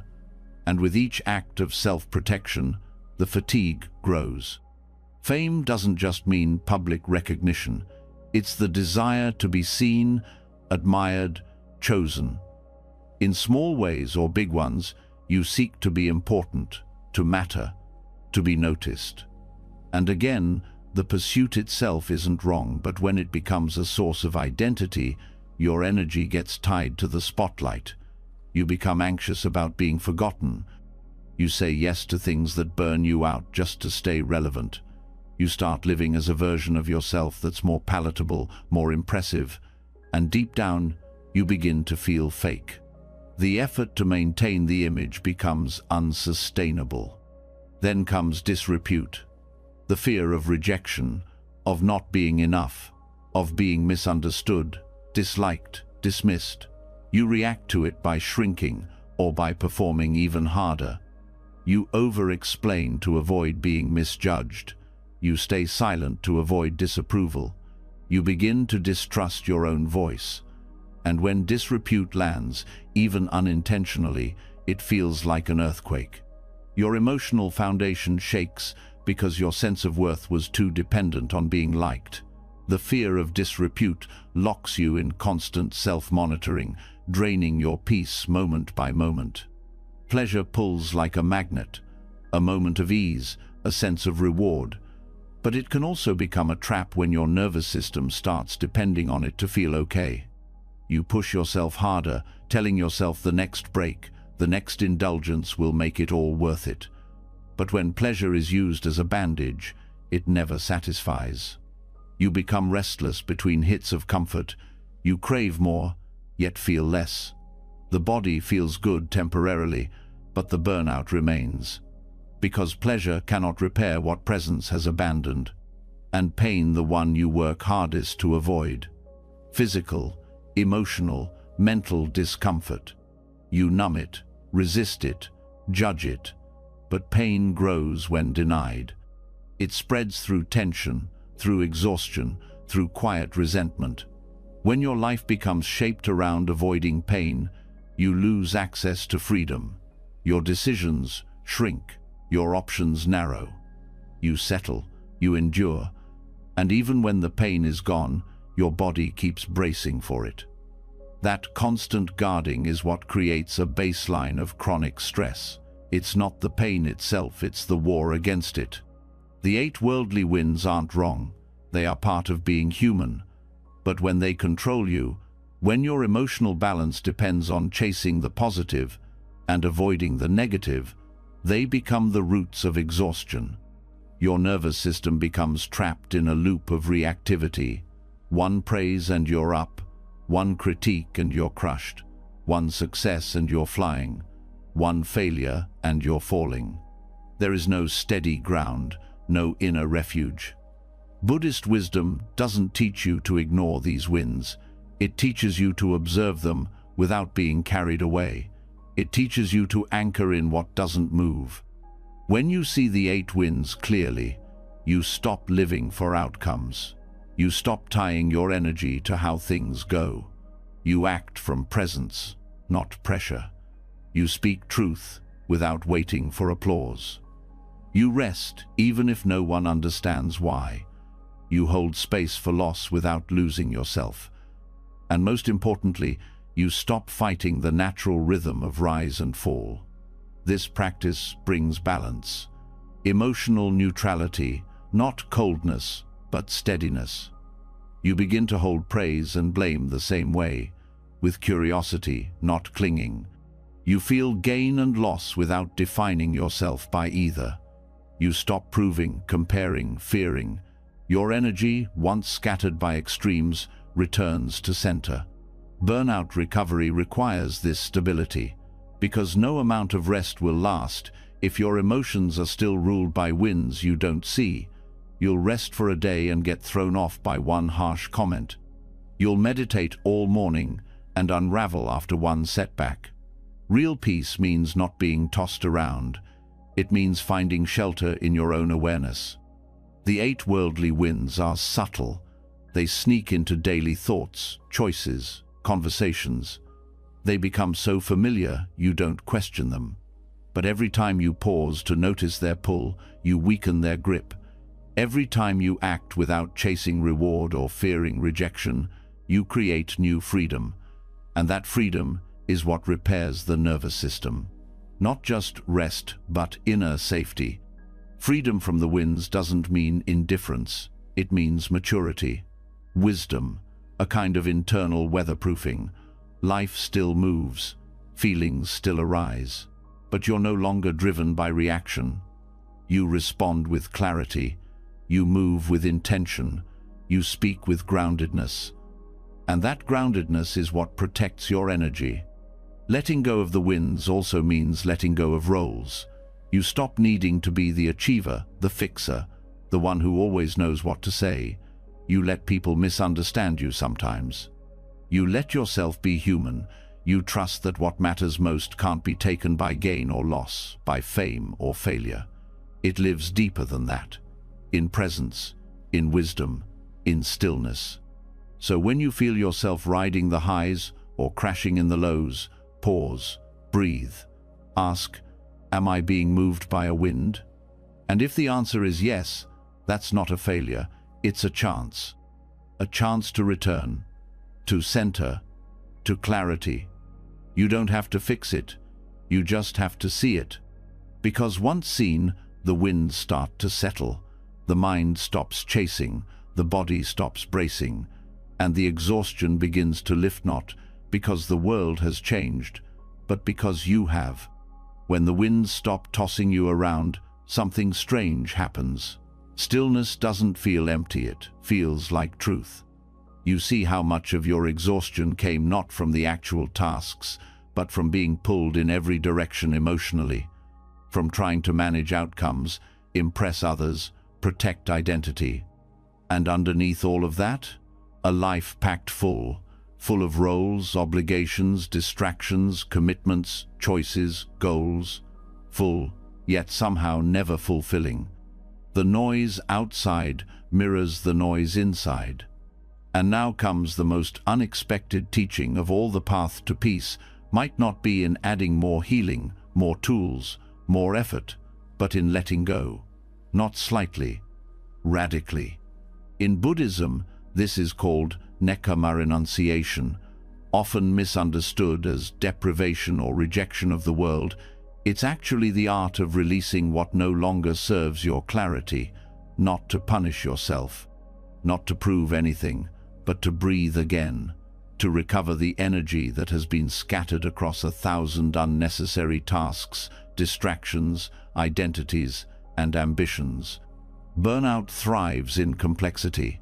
When everything feels urgent, when your to-do list never ends, when your attention is split between 6 screens and 10 expectations, when your home, your phone, your calendar, your inner dialogue, everything is full, you tell yourself you need to keep up.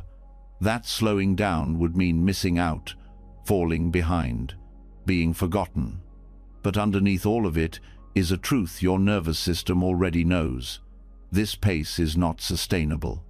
Radical simplification doesn't begin with cleaning out your closet or deleting apps. It begins with a deeper question: what am I holding onto that costs more than it gives? That question cuts through every area of your life: people, projects, habits, thoughts. The act of renunciation is not random, it's wise. It's seeing clearly where energy is leaking, where complexity has turned into suffering, and then letting it go, not in resentment, but in relief. In a hustle culture, this teaching is hard to digest. You're praised for being busy, valued for being productive, encouraged to optimize every moment. Rest becomes another item to schedule. Simplicity gets framed as laziness. And so you keep reaching for more knowledge, more upgrades, more achievements. But none of it lands, because peace can't exist where there is no space. Nekkhamma is not about having less just to say you did. It's about needing less because your joy is no longer dependent on having more. It means stepping off the treadmill entirely, not to collapse, but to finally move on your own terms. It's a return to enough, to being full with what's already here. And when that happens, your system begins to rest, not because you scheduled rest, but because you stopped overloading it. One of the first areas to simplify is your digital world. Hours spent checking, replying, comparing, consuming. Every notification steals a little attention. Every feed scroll stirs emotional energy. These small fragments add up. They interrupt your focus. They stimulate without satisfying. They leave your mind buzzing long after you've put the phone down. Renunciation here doesn't mean deleting everything. It means deciding what input actually nourishes me and letting go of the rest. Mental clutter is harder to see, but just as draining. You carry old conversations in your head, unfinished worries, imaginary arguments, self-judgments on loop. These inner dialogues keep your system engaged even when your body is resting. Letting go here means noticing what loops are active and gently choosing to put them down. You can think about it later, or not at all. You don't have to finish every thought. Silence is not a failure, it's a reset. Physical clutter plays a role too, not because minimalism is a goal in itself, but because your environment reflects your mind. A space full of things you don't use creates friction, visual noise, micro-decisions. A simplified space signals safety. It tells your brain, nothing to manage here. It allows your senses to rest. It becomes easier to breathe. Social simplification is one of the most powerful forms of renunciation. There are conversations you keep having out of habit, people you stay connected to out of guilt, roles you maintain out of fear. But every interaction costs energy. When you're burned out, energy is a sacred resource. Simplifying your social world means telling the truth. You're allowed to have boundaries. You're allowed to take space. You're allowed to step away without apology. The people who matter will understand. The rest were never aligned. Even your spiritual or healing journey can become overloaded. More books, more methods, more pressure to fix. But healing doesn't need to be a full-time job. When you trust the simplicity of awareness, of silence, of presence, you stop chasing the next solution. You rest in what's already working. You stop trying to reach enlightenment by over-efforting. You return to the breath, the moment, the space between thoughts. That's enough. Saying no is a form of renunciation. So is stopping. So is resting without productivity. These are radical acts in a culture that trains you to earn your worth through exhaustion. But each time you say no to something you don't need, you say yes to something deeper, your nervous system, your clarity, your peace. Letting go also means surrendering the image of who you thought you had to be. Maybe you've outgrown certain goals, but you still chase them because they're tied to your identity. Maybe the job, the project, the routine that once made sense now feels heavy, but you keep doing it because it's what people expect. Burnout feeds on that dissonance. Renunciation invites honesty. You ask, is this aligned with who I am now? And if it's not, you give yourself permission to release it. Joy is a surprising side effect of renunciation, because when you stop being pulled in 100 directions, you get to feel what's actually here. A breeze, a conversation, a moment of laughter. You don't need a perfect life to feel good. You just need space to feel it all. And the more space you make, the more joy finds you, not in grand gestures, but in small, real moments that were always there, hidden under the clutter. This practice also strengthens resilience, because you're no longer distracted, no longer chasing the next fix. When life shifts, as it always does, you don't collapse. You've simplified to what's essential. You're not holding more than you need. You can adapt. You can breathe. You're not attached to excess, so you don't fall apart when it's gone. Letting go is not a one-time event. It's a way of living, a rhythm. You check in often. What am I holding now that no longer fits? You get comfortable releasing. You trust that when space is created, wisdom fills it, not because you forced it, but because space is clarity's natural companion. Renunciation also softens comparison. When you're not trying to match everyone else's pace, you stop judging yourself by their lives. You don't need their success to feel valuable. You don't need their validation to feel seen. You come back to your lane, your rhythm, your needs, and that return is a deep, unshakable peace. Burnout tells you to keep pushing. That rest will come later. That one more achievement will finally bring ease. But ease doesn't come from more. It comes from less, from choosing enough, from no longer building your life on the edge of depletion. This doesn't mean withdrawal. It doesn't mean giving up ambition or joy. It means refining, choosing only what supports your nervous system, your purpose, your health. It means living from center, not from noise. You act from intention, not pressure. You engage from presence, not performance. Simplicity becomes a sanctuary. You don't rush to fill silence. You don't fear empty space. You don't chase stimulation to avoid discomfort. You stay with what is. You allow things to unfold.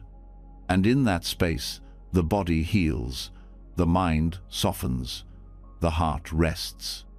You begin to notice that the more you release, the more aligned your life becomes.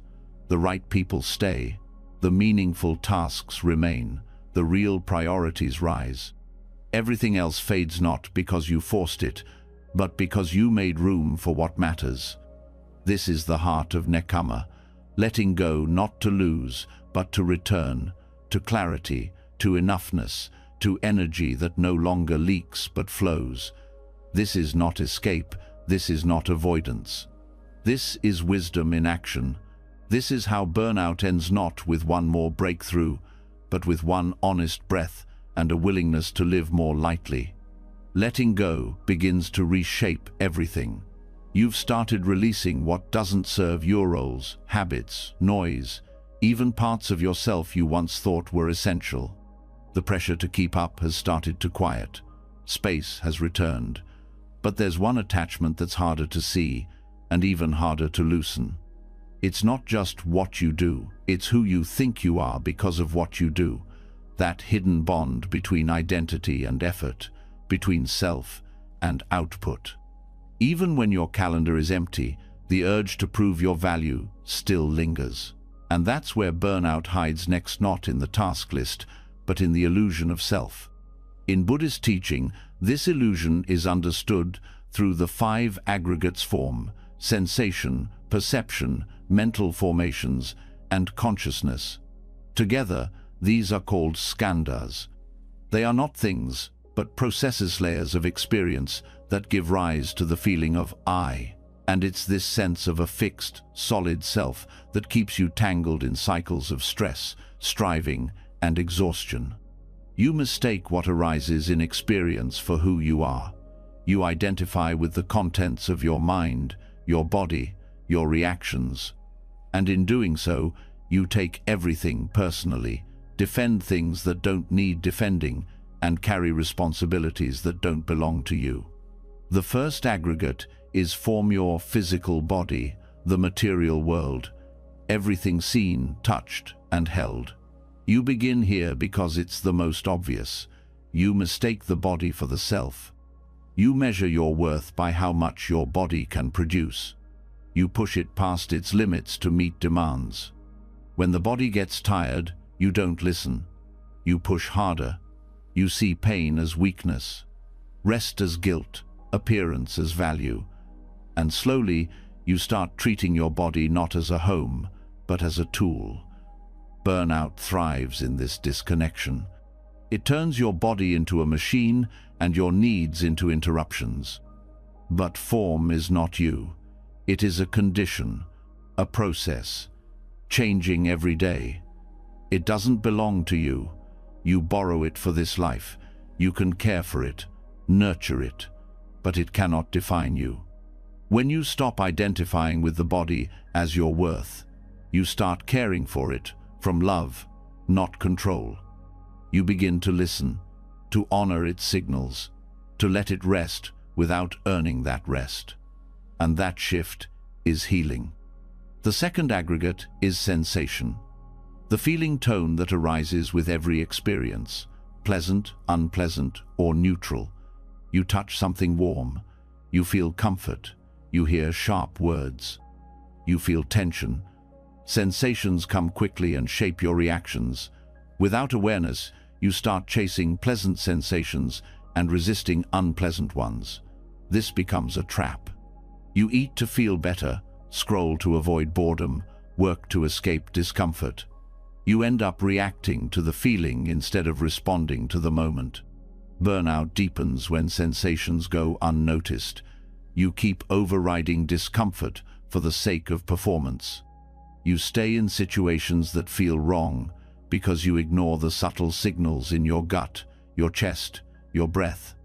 Mindfulness of sensation allows you to pause, to notice when your system says no, to stop before collapse. When you see that sensations are just passing experiences, not facts, not commands, you stop living on autopilot. You choose more wisely. You rest when needed. You don't chase or avoid. You allow. The third aggregate is perception, the mind's labeling process. It takes in sensory input and names. This is good. This is bad. This is safe. This is dangerous. Perception creates categories. It tells stories. It forms the background of judgment. When you see someone frown, you may perceive disapproval. When you miss a deadline, you may perceive failure. These labels become automatic. They shape how you respond. But perception is not truth. It is conditioned by your past, by memory, by bias. It filters reality, but it is not reality. In burnout, perception becomes distorted. You begin to interpret neutral situations as threats. You see requests as demands. You hear feedback as criticism. These mental shortcuts are not malicious, they are learned responses, but they use energy. They feed anxiety. They keep your nervous system on alert. When you recognize perception as just one layer knot, as the final word, you create space. Space to ask, is this really what's happening? Or is this what my mind is saying? That space brings calm. It stops the spiral. It restores clarity. The fourth aggregate is mental formations. These are the patterns, thoughts, emotions, impulses that shape your choices. Formations include beliefs, habits, drives, moods. They are not random. They're shaped by past experiences, cultural messages, personal conditioning. You might carry a mental formation that says, I must always be productive, or I'm not allowed to fail. These unspoken programs influence your reactions to stress. They create the inner pressure that pushes you to overextend.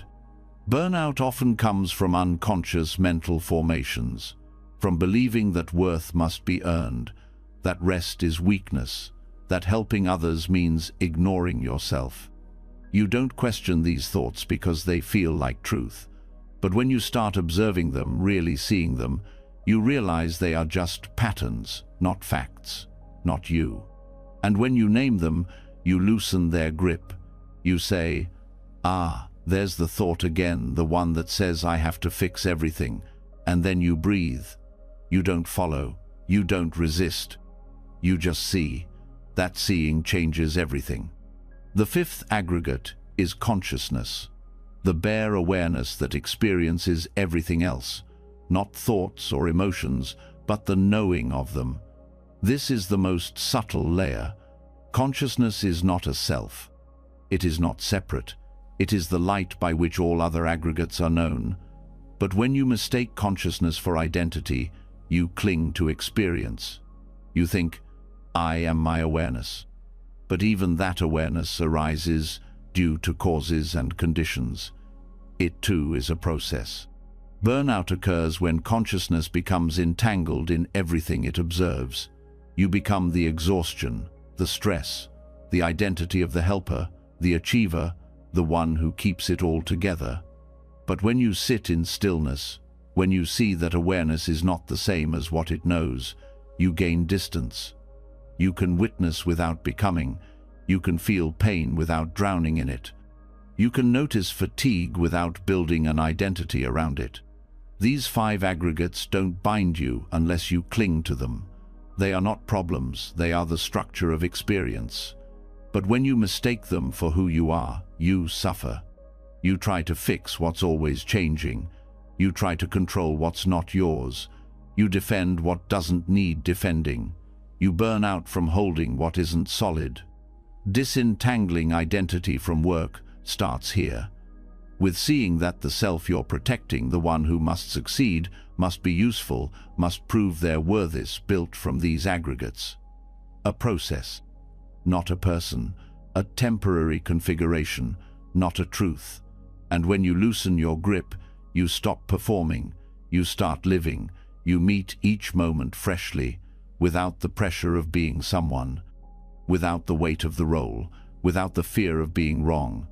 You begin to engage with your work differently, not as a definition of self, but as an expression of presence. You do what's needed, and then you let go. You no longer tie your value to outcomes. You stop taking things personally. You rest when rest is needed. You walk away when the cost is too high. You allow success without attachment. You face failure without collapse. This freedom is not abstract. It's deeply embodied. It means your breath softens, your mind quiets, your choices become lighter. You're no longer caught in every thought or driven by every impulse. You act, but you're not bound. You respond, but you're not consumed. you remain clear. The aggregates keep shifting. That won't change. Thoughts will come, feelings will rise, bodies will tire, perceptions will label, formations will pull, but consciousness remains, watching, not clinging, and in that space, burnout ends, not by force, but by insight. This is not escape, it's awakening, the end of identity as exhaustion, the beginning of living as freedom. When you stop clinging to the parts you once believed were you, something subtle but life-changing takes shape. The pressure to maintain an identity softens. You begin to notice the space between the roles, the moments that don't need performance. And in that space, clarity grows. But even with this insight, something continues pulling you back into movement, into doing, into achieving, into fixing. It doesn't always come from fear or pressure. Sometimes it feels like survival, sometimes like duty, other times like habit. You think you've let go, but you're back in motion again, and again, and again. This is where we look deeper, not at tasks or expectations, but at the very structure of the cycle itself. Buddhism calls it samsara, not just a concept, but a lived loop of suffering. Not just about rebirth, but the repeated patterns of mind that trap you in struggle. And burnout, when seen through this lens, isn't simply about exhaustion, it's about entrapment. The mind caught in a loop it doesn't know how to exit. Burnout is often mistaken for a modern issue caused by fast-paced life. But it's older than technology, older than the office, older than capitalism. The core of burnout is the same pattern samsara has always described. Doing to become, becoming to feel whole, grasping for meaning, resisting discomfort, and repeating. This cycle continues because of craving. Craving to succeed, to be seen, to feel secure, to avoid pain, to be free of emptiness. But craving always leads back to suffering. Not because desire is wrong, but because it never stays satisfied. When craving is unmet, you keep moving. You try harder. You adjust, optimize, upgrade. You make plans, chase new goals, tweak your habits, but the rest never arrives. The peace always seems slightly out of reach, and when the craving is met, it doesn't last. The joy fades, the satisfaction dissolves. So you set new goals, search again, expect more. And the loop continues not because you're doing something wrong, but because you're caught in the mechanism of becoming. Chronic doing is the fuel of samsara, not activity itself, but the compulsive belief that something needs to happen for you to be okay. You don't just do tasks, you attach your worth to finishing them. You don't just help others, you depend on their approval. You don't just solve problems, you believe the next solution will finally bring ease. And each time you complete something, you feel a moment of relief, followed quickly by the next tension. The pause never lasts. Because it wasn't real peace. It was temporary escape. Escaping samsara doesn't mean leaving the world or abandoning your responsibilities. It means no longer being owned by them. It means acting without becoming entangled, doing without seeking identity through it, living without making your inner peace conditional on outcomes. This is not passive. It's clear. It's powerful. It's where energy stops being drained by reactivity and starts flowing through presence. To see burnout as samsara is to recognize the wheel, the turning that never ends unless you step back. That stepping back starts with awareness. You watch how your day unfolds. You feel the pull to check, to answer, to solve, to prove. You notice the internal push. I must, I should, I need to. And in that noticing, you pause. You ask, what is this moment trying to turn me into? Because every action, every thought, is part of the looper, the exit from it. The exit is not dramatic. It's often silent. It's the breath you take instead of the email you rush to write, the walk you choose instead of one more meeting, the truth you speak instead of performing, the willingness to be nobody for a moment and letting that be enough. These choices are not about stopping life, they are about seeing clearly. When the loop is seen, it loosens. Buddhist teachings describe samsara as not just endless, but exhausting. It's exhausting because it is rooted in misunderstanding. The misunderstanding that doing leads to being, that effort leads to freedom, that becoming leads to peace. And this misunderstanding isn't fixed by more discipline or better routines. It is only undone by insight into the futility of chasing what cannot fulfill. Burnout grows when you believe rest is a reward, not a right. When you see pause as weakness, not wisdom. When the voice inside only values you when you are producing. These are samsaric voices shaped by conditioning, echoed by culture, rarely questioned. But once questioned, they lose power. You begin to ask, if nothing changes today, can I still feel whole? If the answer is no, you are in the loop. If the answer becomes yes, even for one moment, you have tasted freedom. This doesn't mean abandoning your goals or passions. It means no longer binding your sense of self to them. You show up, but you stop clinging. You do your best, but you stop identifying.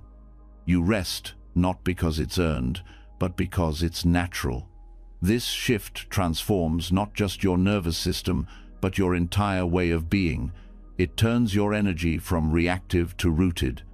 The cycle of chronic doing often begins early.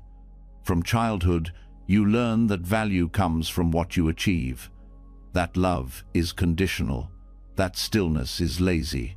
So you keep moving. You build a life on effort, you climb ladders, you collect praise, you chase purpose. And beneath it all, the fear remains. What if I stop and it all falls apart? This fear is the gate of samsara, and facing it is the beginning of freedom. Freedom starts when you sit in stillness and realize nothing is falling apart. You're still here. You're not disappearing. You're not failing. You're resting. You're noticing. You're remembering that you exist without needing to perform. This realization isn't intellectual, it's felt in the body. The unclenching, the sigh, the release. That moment is outside the loop. That's where healing happens. The Buddha taught that samsara continues through ignorancenot, seeing the nature of experience clearly. Burnout, too, continues through a kind of blindness. You keep repeating behaviors without seeing their cost. You keep running toward ideals without noticing the damage. But when the light of awareness touches those patterns, they shift. Not because you force them, but because they no longer make sense. You start to live differently. Not because of rules, but because the taste of clarity is better than the high of accomplishment. You start to prioritize peace over productivity, not by withdrawing, but by choosing wisely. You stop saying yes to things that steal your stillness. You let go of roles that no longer align. You slow down not to escape, but to inhabit life more fully. This life is not meant to be burned through. It's meant to be felt, lived, met with presence. Samsara wants speed.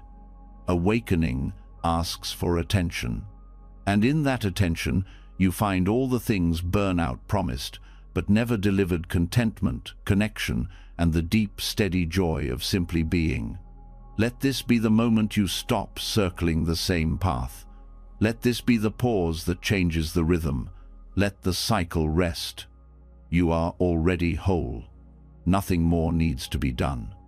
Once you begin to see burnout not just as exhaustion, but as part of a deeper loop of becoming, a samsaric pattern driven by craving and unconscious repetition, the impulse to constantly perform starts to unravel.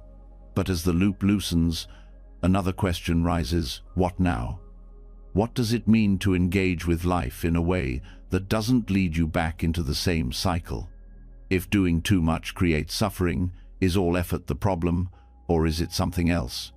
The truth is, effort itself is not the enemy. It's the kind of effort, the intention behind it, the direction it takes, the energy it consumes that matters. And this is where the Buddhist path offers something rare, not escape from effort, but a wiser way to move, the path of right effort. Right effort is not about passivity. It's not about giving up or doing less for the sake of doing less. It's a complete reframing of what effort actually means. It shifts you from toxic productivity driven by fear, urgency, and identity to sustainable presence, rooted in clarity and compassion. The difference is subtle, but life-changing. Because effort without wisdom depletes you. Effort with awareness supports you.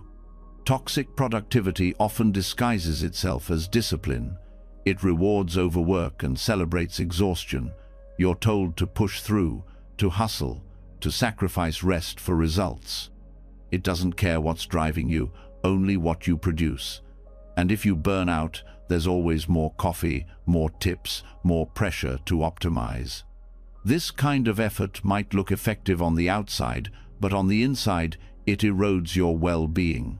You stop listening to your body, you override your emotions, you become more machine than human, and eventually, the system collapses. Right effort begins with intention. It asks you to pause before action, to ask, why am I doing this? What's fueling this choice? Is it clarity or fear? Is it compassion or pressure? The Eightfold Path places effort not at the beginning, but in the middle after right view and right intention. This order matters. You don't act first, you see first. You understand what's true, then align your effort to that truth. The Buddha described right effort as fourfold: preventing unwholesome states, abandoning unwholesome states already arisen, cultivating wholesome states, and maintaining them once they arise. It's simple but deep. First, you protect your mind. You stop feeding patterns that harm you, like self-criticism, comparison, anxiety about outcomes. This is not suppression, it's care. You watch the thought arise, and instead of engaging, you let it pass. You don't energize it, you redirect gently.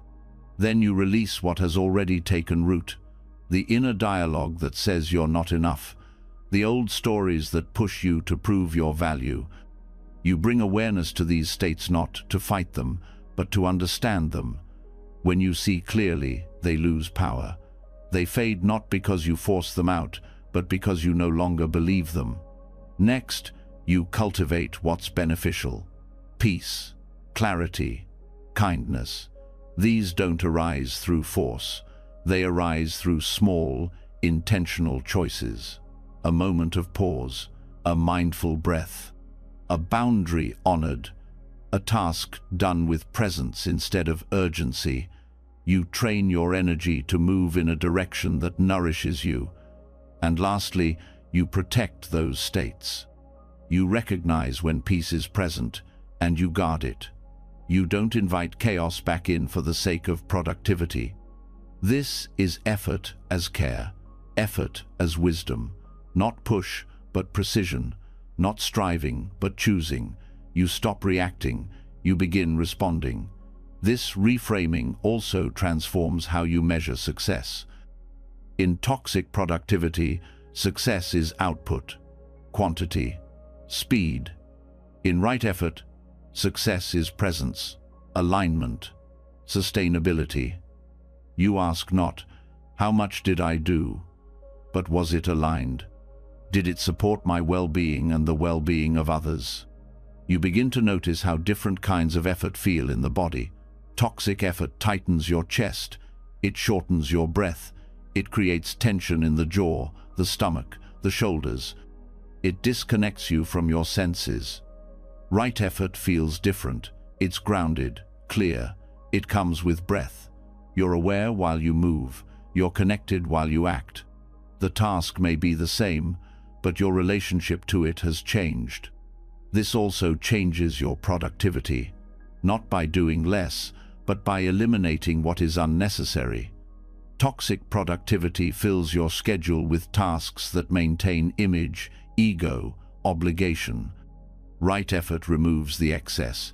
You start doing only what's needed, what's honest, what truly supports your path. And because you're not wasting energy on performing or proving, your work becomes more focused, more meaningful. Right effort includes rest, not as something that breaks your momentum, but as part of the rhythm of wise action. Just as a seed needs both sun and soil, your system needs both movement and stillness. You don't rest only when exhausted. You rest because it maintains clarity. You don't wait until burnout forces you to stop. You pause because you're awake to what your body is saying now. This approach to effort also transforms your relationship with failure. Toxic productivity treats failure as a threat, as proof that you're not doing enough. It leads to shame, overcompensation, and more burnout. Right effort sees failure as part of learning, as something that happens when you're experimenting, growing, staying honest. You don't need to fear it. You simply adjust, return to center, continue. Right effort works with capacity. It meets you where you are. On days when your energy is low, you do less. You don't force it. You don't punish yourself. You listen. You adapt. Some days require softness, others require strength. You don't push one into the other. You move with reality. This flexibility is what makes right effort sustainable. It bends, it breathes, it lasts. This path also brings clarity to motivation. You start noticing what you're working for. Is it love, safety, approval, avoidance? When you bring attention to your motives, you begin to purify them. Not perfectly, but honestly. You no longer act out of habit alone. You pause. You ask, is this effort rooted in fear or in truth? This question cuts through illusion. It helps you redirect. It protects your energy from being used against you. Right effort is deeply compassionate. Toward others, yes, but especially toward yourself. It doesn't require perfection. It only asks for sincerity, for presence, for honesty. You don't need to be efficient. You need to be awake. Awake to what you're doing, why you're doing it, what it costs, what it gives. Burnout ends not by stopping all effort, but by shifting into the effort that aligns with your values and your inner truth. It's not that you do nothing, it's that you stop doing what drags you out of integrity. You start doing only what brings you back. The result is not apathy, but clarity. You're not lazy, you're wise. You're not disconnected, you're discerning. As this becomes your way, your nervous system recalibrates. You stop running on adrenaline. You stop collapsing into recovery. You start living in balance. You have enough energy because you're no longer bleeding it into things that don't matter. You begin to trust yourself again, to move without burning, to rest without guilt, to produce without self-attack. Right effort is not a switch to flip. It's a path to walk, slowly, intentionally. You fall off, and you return. You forget, and you remember. This is how the path works. It doesn't demand perfection. It invites practice. Each step forward is a healing. So when the pull to push returns, and it will pause. Ask if it's truth or pressure. Ask if it's love or fear. Ask if it will nourish or drain. And let that guide you. You don't need to do everything. You only need to do what aligns with your deepest clarity. Once you begin to move with intention rather than pressure, something else becomes visible, the subtle exhaustion that doesn't come from doing too much, but from caring too much without direction. You may have shifted your productivity into alignment, but if you're still giving from a place that forgets your own limits, the burnout continues. It doesn't come from action alone. It comes from overextension, from giving without boundary, from compassion that turns into depletion. And this is where effort transforms into something deeper, not just wise, but loving. And not just loving, but sustainable. It is here that we meet the complexity of compassion fatigue and the ancient promise of the Bodhisattva. In Buddhist tradition, the Bodhisattva is the one who vows to awaken not just for their own liberation, but for the freedom of all beings. This is a vow rooted in deep compassion. It calls you to serve, to support, to carry others through suffering without clinging to your own escape. It is noble. It is powerful. And yet, when misunderstood or taken literally without wisdom, it can create suffering of its own. Because compassion, without boundaries or balance, can become self-erasure. Compassion fatigue isn't weakness. It's not a sign that you're failing at being kind. It's a sign that your nervous system is overwhelmed by sustained exposure to pain without enough recovery, support, or internal clarity. You may begin to feel detached, even numb. You might become irritable or resentful. You give, but it no longer feels like love, it feels like survival. This is common among caregivers, therapists, teachers, activists, parents, people whose lives are rooted in helping. And it is just as common among those walking spiritual paths that emphasize service without always teaching sustainability. The idea of helping all beings can feel beautiful, but without internal balance, that vision becomes a burden. You begin to feel responsible for everyone's suffering. You believe you must always be available, endlessly kind, infinitely patient. This creates an identity that's hard to live up to, one that doesn't allow for human limits, one that shames you for needing rest. Over time, your sense of compassion can become fused with obligation. Buddhism honors compassion as one of its highest values. But compassion in its fullest form, karuna, is not the same as emotional overwhelm. It is rooted in wisdom. It sees suffering clearly, but does not become consumed by it. The Bodhisattva path is not about fixing everyone's pain. It is about showing up with presence, honesty, and humility. It is about serving without losing your center. When compassion is practiced with clarity, it becomes healing. When practiced without boundaries, it becomes self-sacrifice. This is not what the Buddha intended. The middle path always honors balance. Even the most generous act must arise from an energy that is steady, not scattered. To restore this balance, you must first name where your compassion has turned into a pattern of overextending, where you're constantly giving, even when you're empty, where you're saying yes out of guilt, where you're holding space for others but ignoring your own needs.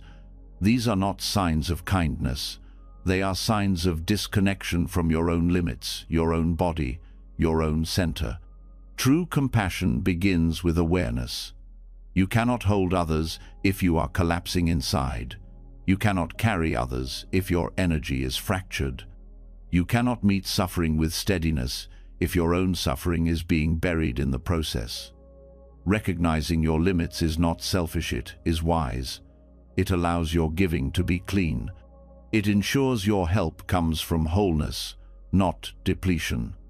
The Bodhisattva path, when understood correctly, does not mean self-denial. It means training in skillful compassion. It means offering presence, not solutions. It means acting with love, but not attachment.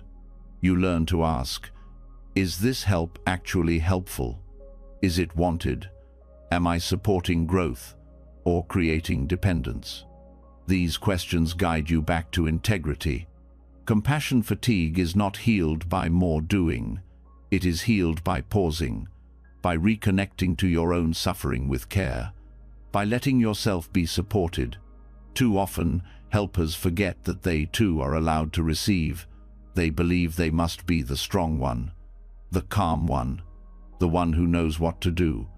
But strength without rest breaks, and calm without truth, dissolves. Buddhism also teaches the practice of equanimity pekha, which balances compassion.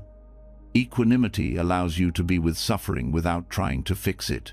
It holds space without being swept away. It accepts what cannot be controlled. When combined with compassion, equanimity becomes the ground for sustainable care. You are not indifferent, you are centered. You act when it's needed. You rest when it's wise. One of the key misunderstandings around spiritual service is that it requires selflessness in the extreme. But in the Dhamma, selflessness means not clinging to ego, not denying your needs. It means recognizing that the boundaries between self and other are fluid, not non-existent. Caring for yourself is caring for the whole. Your well-being matters. It is not in competition with your service, it is part of your service. The Bodhisattva vow can be lived with depth and health when you understand that compassion does not mean rescuing. You are not here to solve everyone's life. You are here to be a mirror of presence, to be an example of steadiness, to act where it's wise, and to step back when it's not. Letting others experience the consequences of their actions is not cruelty, it is part of their learning. Holding everyone's pain without boundaries doesn't make you enlightened, it makes you burnt out. Skillful compassion involves choice. You choose where your energy goes. You choose who you support and when. You choose rest when needed. You let go of saving people and move toward accompanying them. You stop carrying weight that was never yours. You begin to trust that others have their own path, their own timing, their own inner wisdom. This trust is essential, because without it, your helping becomes controlling. You try to prevent suffering instead of witnessing it. You try to shape outcomes instead of meeting the moment. And every time you try to control, your compassion becomes diluted by fear. Fear that you're not doing enough. Fear that others will fall apart. Fear that your value lies in being needed. But you are not needed to save anyone. You are invited to show up honestly, to listen, to offer what's real, and to let go. Sometimes the most compassionate act is to step aside. Sometimes it's to say no. Sometimes it's to take a long walk and let the world spin without you. Not because you don't care, but because you do. In Buddhism, compassion is not just about emotion, it's about action rooted in wisdom. That means your nervous system must be part of the equation. You need to feel regulated to offer true presence. You need to be nourished to give without collapse. This is why monks and nuns live in simplicity, not to escape life, but to preserve their capacity to serve it with clarity. In your life, this might mean fewer conversations, less availability, shorter commitments, more rest, more boundaries, more silence. These are not signs of turning away. They are signs of deepening your compassion so it lasts. When compassion is rooted in truth, it sustains itself. It doesn't flare up and crash, it flows. It respects both giver and receiver. It honors space. It doesn't confuse presence with fixing. It doesn't depend on praise. It isn't afraid of discomfort. It trusts the process. Let go of the belief that your worth is tied to how much you do for others. Let go of the story that says you must always say yes. Let go of the fear that boundaries mean failure. Instead, return to the center of compassion, awareness, care, and balance. Be generous, but not at the expense of your own soul. You are not here to burn for others. You are here to light a steady flame that warms, not scorches, one that lasts, one that heals, one that invites others to do the same. When compassion becomes steady instead of sacrificial, your nervous system begins to recover. You've started to learn what it means to care without collapsing, to give without guilt, to love without losing yourself. But even when your boundaries are in place and your intentions are clear, Another form of depletion can linger quietly in the background, one that doesn't come from doing too much for others, but from taking in too much from the world around you. Not through effort, but through exposure. Constant input is invisible until you try to rest. It's in the scrolling, the multitasking, the noise that follows you from room to room. It's the background hum of images, sounds, notifications, voices, opinions. And each piece of input takes something, not just your time, but your focus. Not just your attention, but your emotional stability.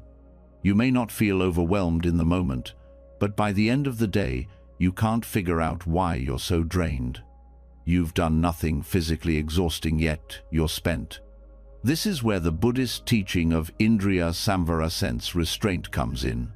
It's a practice rarely talked about in modern conversations, yet deeply relevant to today's overstimulated world. It isn't about suppression or avoidance. It's not about shutting your eyes to beauty or plugging your ears to sound. It's about moderation. It's about knowing the limits of your attention and understanding that the senses are gateways, not just for experience, but for energy. What you allow in through those gates can either restore you or exhaust you. Sense restraint begins with awareness. You notice how much you're actually taking in, not just what's in front of you, but how much of it you're absorbing. Your phone might be on, but are you really present? The TV might be playing in the background, but what is it doing to your mood? The podcast, the open tabs, the endless visuals, each one leaves a trace. And while your conscious mind may filter them quickly, your nervous system does not. It processes every bit, and that processing uses energy. This doesn't mean the senses are bad. Buddhism never claims that, but it does point out how unguarded senses can lead to suffering. Not because seeing or hearing is the problem, but because the mind attaches, reacts, craves, and resists in response to what comes in. One piece of news can spark a spiral. One image can trigger insecurity. One sound can bring tension. When you multiply this by the hundreds of stimuli you receive each day, the result is overstimulation. And overstimulation leads to chronic fatigue, not just physical, but emotional. Sense restraint doesn't ask you to run from the world. It asks you to be selective, to choose what your mind is exposed to with the same care you use when choosing what your body eats. You don't let just anything into your body. Why let anything into your mind? You begin by noticing your thresholds.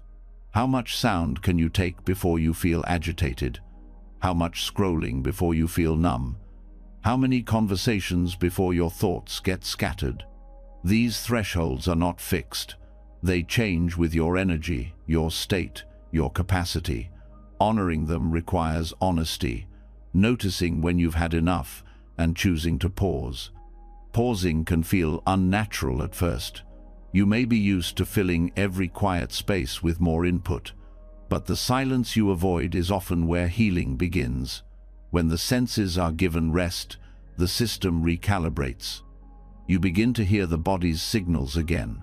You begin to notice what was drowned out by the noise, subtle emotions, intuitive guidance, unprocessed experiences waiting for space to surface. A simple act like turning off your phone an hour earlier can begin this shift, or eating without watching something, or walking without headphones. These are not grand gestures. They are micro moments of space. And that space is what rebuilds your emotional reserve. It allows the nervous system to shift out of constant alertness into a rhythm of rest. Sense restraint is also about direction, not just limiting input, but choosing input that aligns with peace. This is not about moral judgment, it's about energetic effect.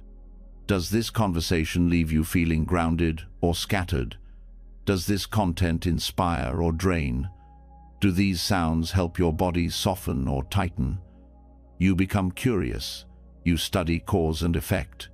Not to control everything, but to become skillful with what you invite in. One of the most misunderstood ideas about burnout is that it comes only from doing. But overstimulation without movement is just as draining. You can be sitting still and still be absorbing too much. Your nervous system doesn't distinguish between digital stress and physical stress, it treats them similarly. Input without space leads to overload. Overload leads to anxiety. Anxiety leads to tension. And tension held long enough leads to collapse. When you practice sense restraint, you begin to interrupt that progression. You create small moments of rest that prevent bigger crashes later. You don't wait until your system forces you to stop.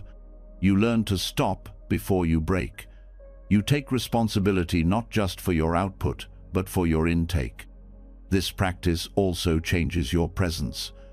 When your senses are not constantly engaged, your attention becomes more available. You become more attuned to subtle changes in mood, in energy, in relationships. You start hearing what's underneath people's words. You feel more connected not because you're taking in more, but because you're responding more consciously. Over time, your inner world becomes clearer. Not because you've added more tools, but because you've removed excess noise.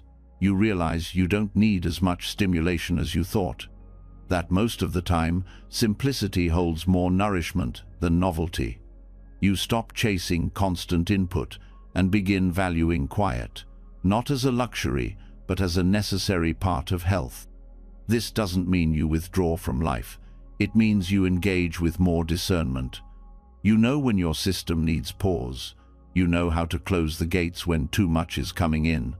You know how to redirect your senses toward what supports clarity.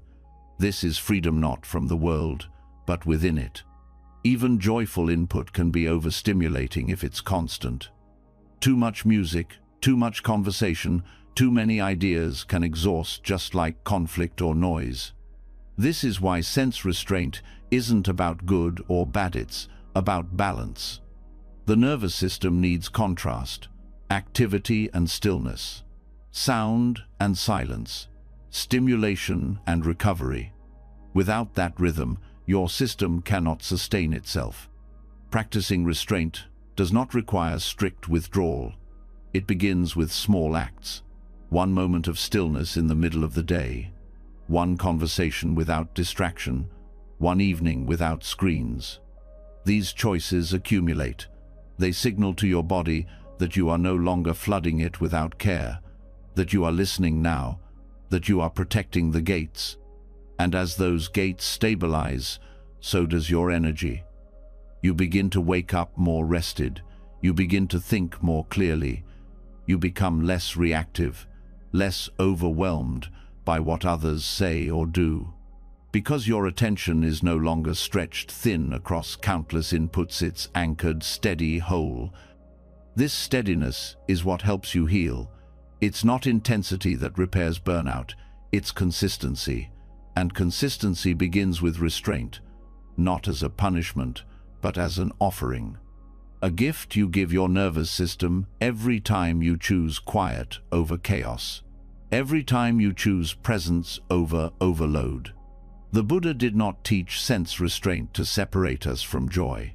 He taught it to protect joy from being drowned in stimulation, to protect clarity from being blurred by noise, to help us see not just the world, but ourselves more fully. So when you feel scattered, tired, reactive, pause. Ask what you've been taking in. Ask what gates were left open. Ask what can be gently closed. And let that be the practice. Not escape, just balance.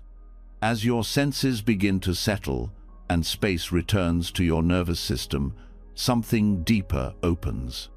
Without the constant flood of noise and stimulation, your mind clears just enough to see what's underneath the exhaustion, not just emotional fatigue, but a fractured rhythm. Your days are scattered. Your weeks blur together. Your sleep is light. Your tasks blend into each other. Time passes, but it doesn't feel lived. And even with all the insight and intention, burnout can linger when your life has no shape to hold your healing. This is where form matters, not rigid structure, but supportive rhythm. a rhythm that reminds your body what safety feels like, a rhythm that restores not only energy, but direction. This is where the monastic tradition becomes deeply relevant. Buddhist monasteries are not just spiritual spaces, they are blueprints for balance. Every part of the day, when to rise, when to sit, when to walk, when to rest, follows a rhythm that allows the nervous system to exhale. Nothing is rushed, nothing is left to chance. Simplicity holds the entire container, and within that simplicity, the mind stabilizes, the body slows down, the heart softens. It is not the absence of work that heals. It is the presence of rhythm that carries you through the day without chaos. Modern life rarely offers this. Days are packed, even rest is fragmented. Mornings are unpredictable, meals are rushed, nights stretch longer than they should. And even with good intentions, recovery doesn't happen in a scattered life. What the monastic world teaches is that healing begins with structure, not for control, but for clarity. You create a pattern that your system can trust. You wake at the same time, you eat at the same time, you rest before depletion, not because you have to, because the body thrives on rhythm. Monastic life does not include random multitasking or constant switching between tasks. It includes one thing at a time, done with attention. A meal is a meal, a walk is a walk. A task is not layered with 3 other distractions. This way of living trains the brain to stop fragmenting. It teaches you to arrive fully where you are. When your energy is split between 5 tabs, 2 conversations, and 100 unread messages, even simple tasks drain you. But when you give one moment your full attention, you use less energy. You feel more alive. You remember what presence is. The monastic day is built around simplicity, not scarcity. Everything unnecessary is removed not because it's wrong, but because it competes with peace. There are no cluttered rooms, no buzzing alerts, no racing schedules. The simplicity is not about poverty, it's about focus. Each item, each action, each word is considered. You don't carry what you don't need, you don't keep what you don't use. This allows the mind to rest not in emptiness, but in enoughness. You can bring this into your own life without becoming a monk. You start small, wake and sleep at consistent times. Create morning and evening rituals that do not rely on stimulation. Eat without screens. Rest before you're desperate. End your day the same way you begin it, quietly, intentionally, without urgency. In monasteries, rest is not earned through exhaustion, it is built into the day. There is time for walking, for sitting, for silence. Rest is part of the rhythm, not a break from it. In burnout culture, rest is seen as recovery. But in monastic rhythm, rest is part of the design. It's expected, it's honored. This teaches your body that slowing down is not failure, it's life-sustaining. Chores are also part of the practice. Cleaning, sweeping, cooking, these are not separate from the spiritual path. They are part of it. In modern life, you may outsource these or rush through them. But when you slow down, even the most basic tasks become grounding. Folding clothes becomes meditation. Washing dishes becomes connection. You begin to see that life does not need to be extraordinary to be meaningful. It only needs your full attention. Community also plays a role. Monks live in sangha, not in isolation. They share meals, chants, labor, but the interactions are minimal and intentional. They are not constantly social. They don't need to entertain or perform. There's presence in the togetherness. Silence is accepted. Time alone is valued. In modern burnout culture, you're often isolated by busyness or overstimulated by social pressure. What monastic life shows is that you need both solitude and gentle connection. Not endless interaction, but supportive presence. Another essential feature of monastic rhythm is cyclic activity. Days have patterns, weeks include rituals, seasons follow traditions. There's a cycle within a cycle. This helps the body orient. When every day is different, your system doesn't know what to expect. When you begin to create cycles, weekly rest days, monthly digital breaks, seasonal slowdowns, you anchor yourself. These are not about rigid planning. They are about knowing that rhythm is not just helpful, it's healing. In the monastery, even speech follows a rhythm. Noble silence is practiced during parts of the day. Words are used sparingly. This prevents emotional overload. It reduces mental noise. It allows the senses to recover. In your life, this might look like scheduling time without conversation, letting one day a week be quiet, allowing time after work to include space before socializing. This silence isn't avoidance, it's integration, a chance for the mind to digest. Technology also needs boundaries. In the monastery, there are no phones, no endless scrolling, no split-screen attention. While this may not be fully possible in your world, you can still apply boundaries. Decide when your day is screen-free. Choose hours without input. Let your mornings begin without a device. Let your nights end without content. Protecting your inner rhythm means protecting your attention. Monastic rhythm teaches that life is not meant to be packed. It's meant to be paced. The body has cycles. The breath has rhythms. Healing happens when life follows that natural flow. You don't need to be busy to be valuable. You don't need to fill every hour to make it meaningful. You need to create space, consistency, silence, simplicity. These are the building blocks of nervous system recovery. Even your spiritual practice can follow this design. Meditation at the same time each day. Study in small, regular sessions. Mindful movement integrated into your routine. You don't need to wait for retreat.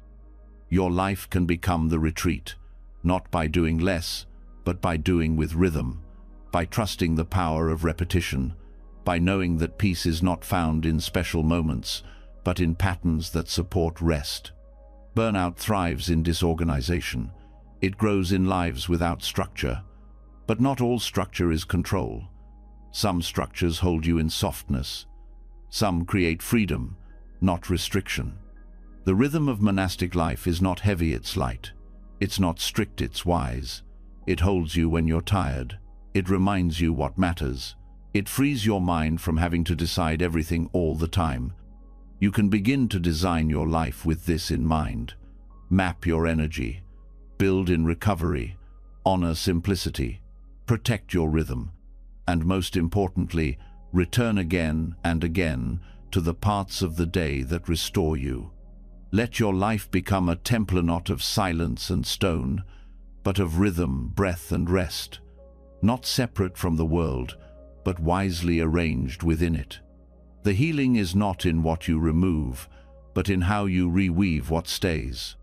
Even with rhythm, even with space, there are days when the heaviness doesn't lift.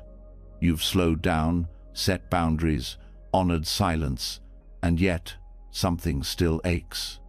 Not in your body, but deeper, a kind of tiredness that no nap resolves, a sadness that sits under the surface, even in moments of peace. This isn't a failure. It's not proof that something's wrong. It's simply the next truth that needs to be met. Suffering is part of the path, not because you're doing it wrong, but because it's how you wake up. In Buddhism, this is called dukkha, often translated as suffering, but it's broader than that.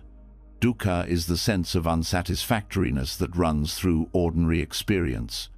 It's the discomfort of craving, the tension of resistance, the weariness of impermanence. It's not always dramatic. Sometimes it's subtly quiet, discontent, a feeling that nothing quite fits. Burnout is one of the modern expressions of dukkha, a signal that the way you've been living is out of alignment with something deeper. Burnout is not just too much work. It's the collapse that comes when you spend your life chasing what cannot satisfy. You push for success, for approval, for peace in future outcomes. You resist rest, fear stillness, avoid grief, and all the while, the nervous system tightens. The body starts whispering. Eventually it screams.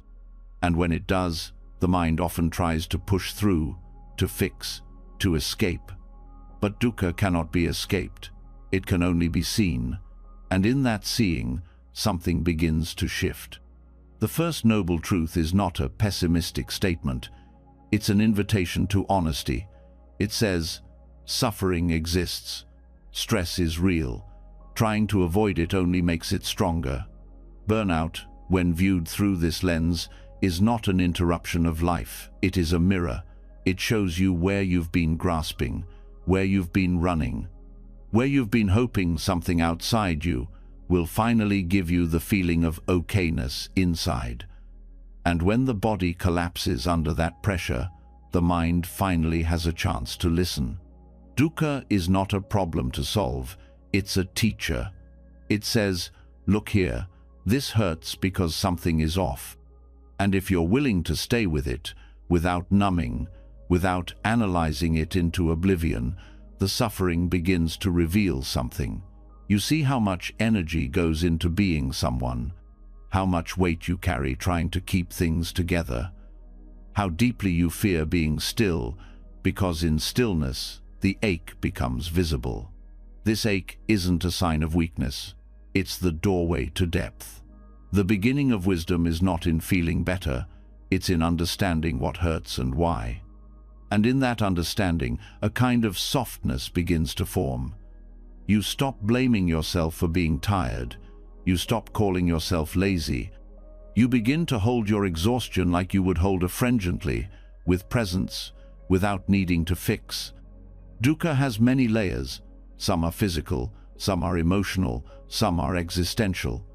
The kind that comes from realizing that no matter how much you do, life is still uncertain, that people change. That control is a story, that even joy fades. This isn't depressing, it's clarifying. It shows you what not to cling to. It teaches you where to stop investing your hope. Not so that you give up, but so that you can redirect your energy toward what actually sustains you. Burnout is a form of dukkha that emerges when the self you've been maintaining becomes too heavy to carry. The identity of the helper, the achiever, the always available one.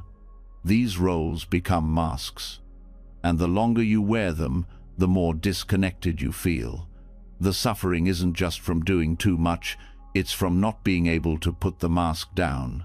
When burnout arrives, it is your life asking for truth, asking for simplicity, asking for space to let the mask fall.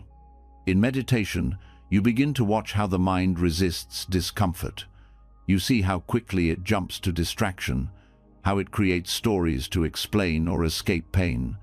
But the practice is to stay, not to suffer more, but to suffer consciously. To see that the pain is not personal, that it arises due to conditions, that it changes when not clung to. This is how suffering becomes insight. Insight doesn't come in one flash. It builds through repetition, through meeting the same pain again and again, until it stops feeling like a threat, until it becomes something familiar, something you no longer run from. And once you stop running, your energy begins to return. Because it was never the suffering that depleted you, it was the resistance to it. When you meet dukkha with curiosity instead of fear, you begin to ask different questions. Not how do I fix this, but what is this teaching me? You begin to notice patterns, the way you rush through rest, the way you abandon yourself when others are uncomfortable, the way you postpone joy until everything is under control. These patterns are not moral failings. They are learned survival strategies. But they no longer serve you. Dukkha brings them to light so they can be released. The Buddha didn't promise a life without pain. He pointed to the possibility of liberation within the reality of pain. Burnout, then, becomes not a detour from your path, but your path itself. It strips away what's extra, It leaves only what's real. And what's real is not fragile. It's not something you need to maintain. It doesn't need constant validation. It doesn't fear quiet. It simply is. Letting dukkha guide you doesn't mean becoming passive. It means becoming honest. You stop pretending you're okay when you're not. You stop pushing through when what you need is to pause. You let the ache be part of the process, not as something to wallow in, but as something to walk with. You stop asking life to be painless and start asking it to be real. This shift changes how you relate to others. You become less reactive to their pain, less afraid of their discomfort. You no longer need to fix or avoid. You can sit with them as you've learned to sit with yourself. This is the heart of compassion, not sympathy, but presence, not solutions, but space. As you continue to live with dukkha as your teacher, your priorities shift. You stop seeking high peaks and start appreciating quiet ground. You stop reaching for constant stimulation and start valuing stability. You find richness in stillness, meaning in simplicity, and energy in honesty. You also begin to respect the limits of the body. Pain teaches you where your edges are. Fatigue shows you when you've crossed them. You start to listen earlier. You learn to live inside your capacity instead of always testing its edge. This isn't shrinking, it's wisdom. You begin to live from your center, not your adrenaline. There's a kind of joy that arises when suffering is met fully. Not the joy of escape, but the joy of alignment. You are no longer pretending, no longer split, no longer at war with what is. This joy is quiet, but it lasts. It doesn't rely on circumstances. It lives in truth. You realize the most transformative experiences of your life have come not from avoiding pain, but from allowing it to open you. Every moment you thought would break, you brought something unexpected, a softness, a depth, a clarity. Dukkha did not destroy you, it revealed you. So, when burnout returns, or sadness lingers, or meaning feels far away, you don't panic. You turn toward it. You sit down. You breathe. You listen. Because now you know, this is not failure. This is the next doorway. After sitting honestly with suffering, something changes. Not everything is fixed, but something essential shifts. You stop hiding from discomfort. You stop seeing it as a problem to get rid of. You begin to sense that it has something to teach. But even with this clarity, a deeper pattern can still run in the background, something quieter than pain, but just as powerful. It's not what you feel. It's what you chase. The thing that pulls you forward when the present doesn't feel like enough. The movement toward what's next. The silent urge that whispers, just a little more. This is craving. And it doesn't always look like wanting more money, food, or praise. Sometimes it shows up as the craving to feel better, to be done, to finally arrive. This craving tanha in Buddhist teaching is subtle but central. It fuels almost every form of burnout. Not the kind of craving that screams, but the kind that lingers in every unfinished moment. You feel tired, so you crave rest. You rest, and then you crave clarity. You get clarity, and then you crave momentum. It's the craving that hides inside even your healing. The craving for peace to feel permanent, for answers to stay fixed, for emotions to resolve once and for all. When you look closely, you'll see it everywhere. That tiny leaning forward, that ache to be somewhere other than where you are. Burnout doesn't come only from doing, it comes from craving, from the pressure that craving creates, from the weight of never arriving. You can stop working and still be chasing. You can lie in bed and still be running in your mind. Because craving is not about action, it's about mental motion. It's the habit of thinking life would finally be okay if only something else happened. And this is where exhaustion grows between the tension of now and the promise of later. You may crave completion. The feeling of the inbox being empty, the to-do list done, the room perfectly clean.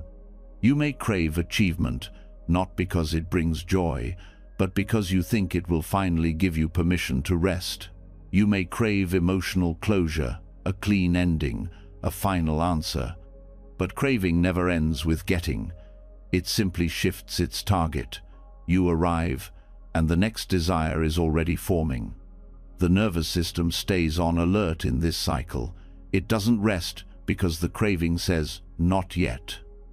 Not until it's better, not until it's finished, not until you're different. This is why even pleasurable things lose their power to restore you. You bring craving into the rest itself. You're lying down, but your mind is already thinking about what happens after. You're meditating, but craving results. You're breathing, but craving stillness. And craving is not just for things, it's also for identity. You want to be someone who has it together, someone who's healed, someone who's grounded, calm, wise, and even that craving drains you. Because it turns your practice into performance. It turns presence into pressure. It takes something open and makes it tight. To see this clearly is not to shame yourself. It's to recognize that craving is universal. It's not a moral flaw, it's a human tendency. But when you don't see it, it drives everything. You begin each day not with spaciousness, but with hunger. The hunger for relief, for change, for resolution. And that hunger bends your decisions. It shapes your pace. It defines your inner dialogue. You might crave rest and still never feel rested, not because you didn't sleep long enough, but because you were holding the rest like a tool, using it, expecting it, depending on it to finally erase the weariness. You don't let it be what it is. You lean on it too hard, and it collapses under the weight of expectation. The same happens with achievement. You hit a goal, and instead of joy, there's a brief release, followed by emptiness. So you set another goal. Craving becomes the thread that keeps pulling you forward, but never lets you land. You build a life that looks successful, yet still feels hollow. You do what you thought would help, but you never feel done.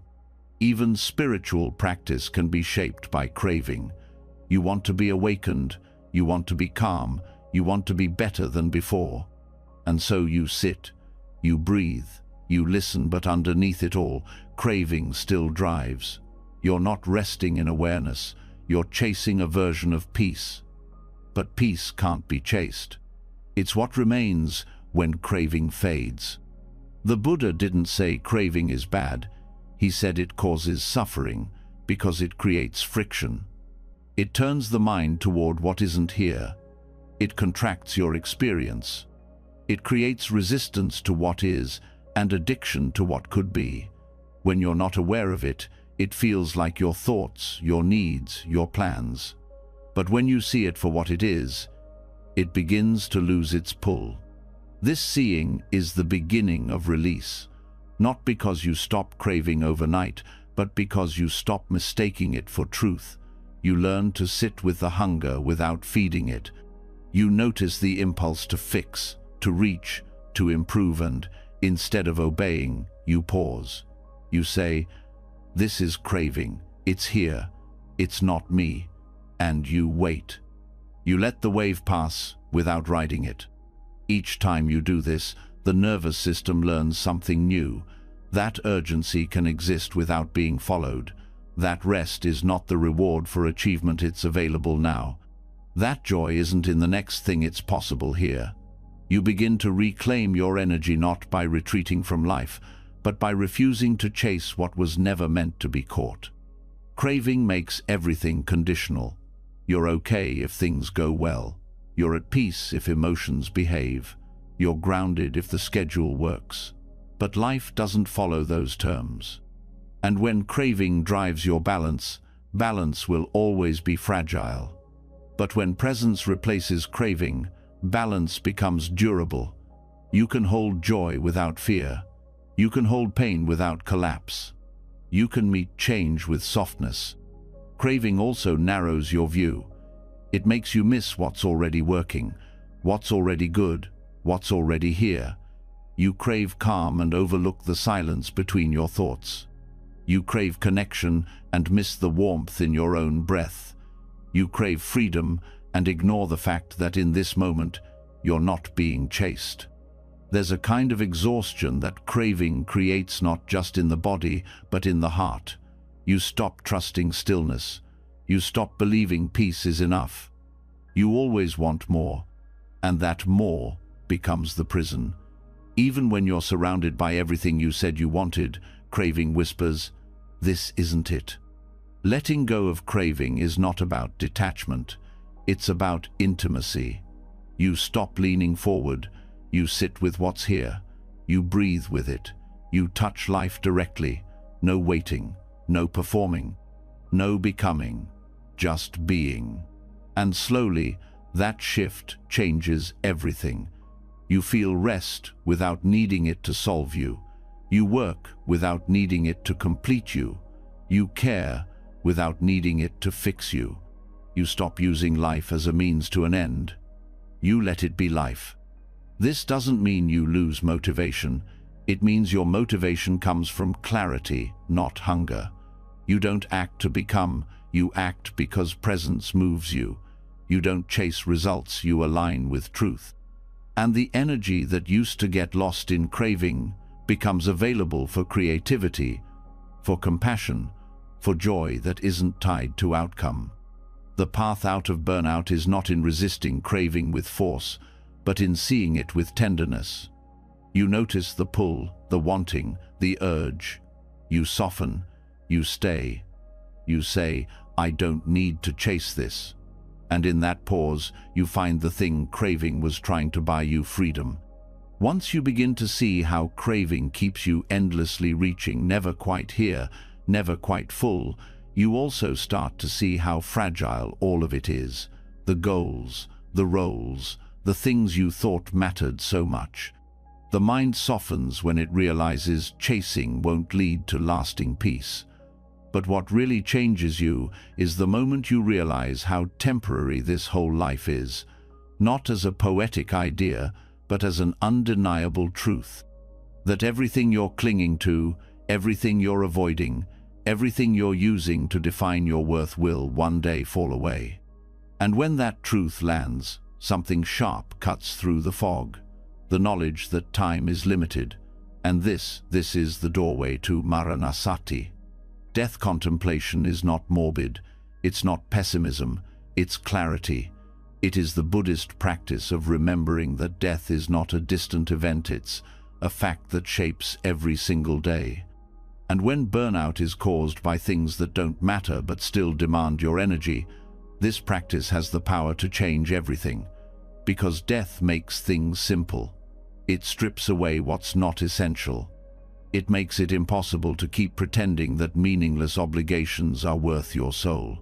Maranasati brings your life into focus by asking the question no one wants to ask. If today were your last day, would this matter?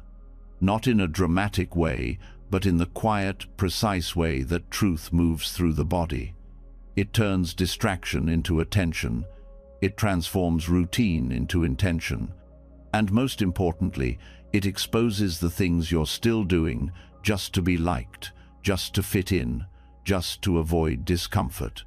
When burnout hits, it often reveals a life filled with obligations that no longer serve you.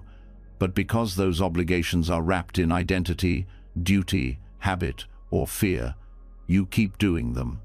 You say yes when you mean no. You keep working beyond your limits. You prioritize what drains you. And somewhere inside, you know this isn't sustainable, but you keep going. Until death enters the room not as fear, but as truth, and everything false loses its hold.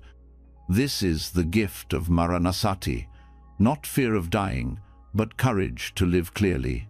You sit with the reality that this breath could be your last, that this conversation might be the final one, that this day is not guaranteed another. And from that truth, clarity rises. You ask what actually matters. You look at your calendar, your relationships, your tasks, your worries, and See what falls away in the face of impermanence. When you realize that you will die, and you don't know when, suddenly the meeting you were stressed about doesn't feel as urgent. The inbox full of unread emails stops defining your worth. The social pressure to be everything to everyone starts to feel like noise. And what remains are the real things: being honest, loving well, caring for your body, creating meaning, resting without guilt. Burnout often comes from giving your life away to things that don't love you back. You trade your time for validation, your energy for status, your presence for productivity, but none of it will be on your mind when your time comes. What will matter then is whether you were kind, whether you lived honestly, whether you allowed yourself to be fully here, even for a moment. Maranasati doesn't numb you to death, it wakes you up to life. It removes the illusion of forever. It dissolves the fantasy of waiting until later to start caring for yourself. Later is not promised. And the things you keep postponing, rest, truth, change, are not luxuries. They're essential.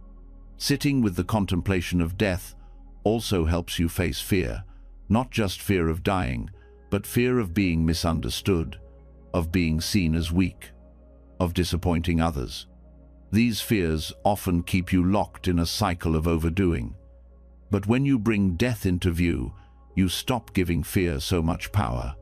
You realize it's not scary to rest. It's not shameful to say no. What's truly tragic is spending a lifetime pleasing people who won't be there in your final moments. This practice also helps you sort through your priorities, not by writing another list, but by feeling into the truth of what matters. You begin to notice which conversations feel nourishing and which feel performative, which tasks feed your values and which feed your ego, which habits come from alignment and which come from fear. Death makes everything transparent, and in that transparency, you reclaim your right to choose. When you meditate on death, you're not obsessing over endings. You're remembering to stop sleepwalking. You're letting life be real again. You're giving yourself permission to drop the mask, to leave the path that's burning you out, to step into something that reflects what actually matters to your heart. Burnout begins to lift when you stop letting small things steal your days, when you stop offering your attention to things you wouldn't miss if tomorrow never came. Maranasati teaches you to ask, is this task, this role, this pressure worth the time I have left? And when the answer is no, you stop. Not dramatically, not violently, just clearly. This clarity allows you to grieve, too. Because when you start letting go of the unnecessary, there is loss. You grieve the version of yourself that tried so hard to keep up. You grieve the time you spent on things that didn't fulfill you. You grieve the years you were too scared to live honestly. But grief isn't weakness, it's part of the cleansing. It opens space for truth to take root. Death contemplation also brings compassion. When you remember that everyone around you is also dying slowly, invisibly, inevitably, you stop reacting so harshly. You stop holding grudges. You stop expecting perfection. You meet others with tenderness, because you know time is short. You soften, not because you've given up, but because the fight no longer feels necessary. You begin to organize your life differently. You look at your obligations through the lens of finality. You keep what aligns. You release what drains. You no longer justify your choices with should. You live from want to, need to, and true to me. Not in selfishness, but in honesty. You realize your energy is sacred and time is the container that holds it. When the container is limited, you stop spilling. Burnout also heals through gratitude. When death is not denied, life becomes precious. You stop rushing through moments. You pause to taste, to feel, to hold. You speak more slowly.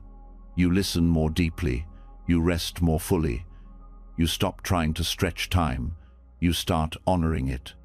This is the paradox of Maranasati. Remembering death brings more life. You begin to protect your attention. You say no with confidence. You walk away with peace. You love with presence. You work with care. You rest without guilt, because you know what's at stake. You're no longer guessing. You're no longer waiting. You're here. So the next time you feel pulled back into the cycle, back into burnout, pressure, overextension, pause.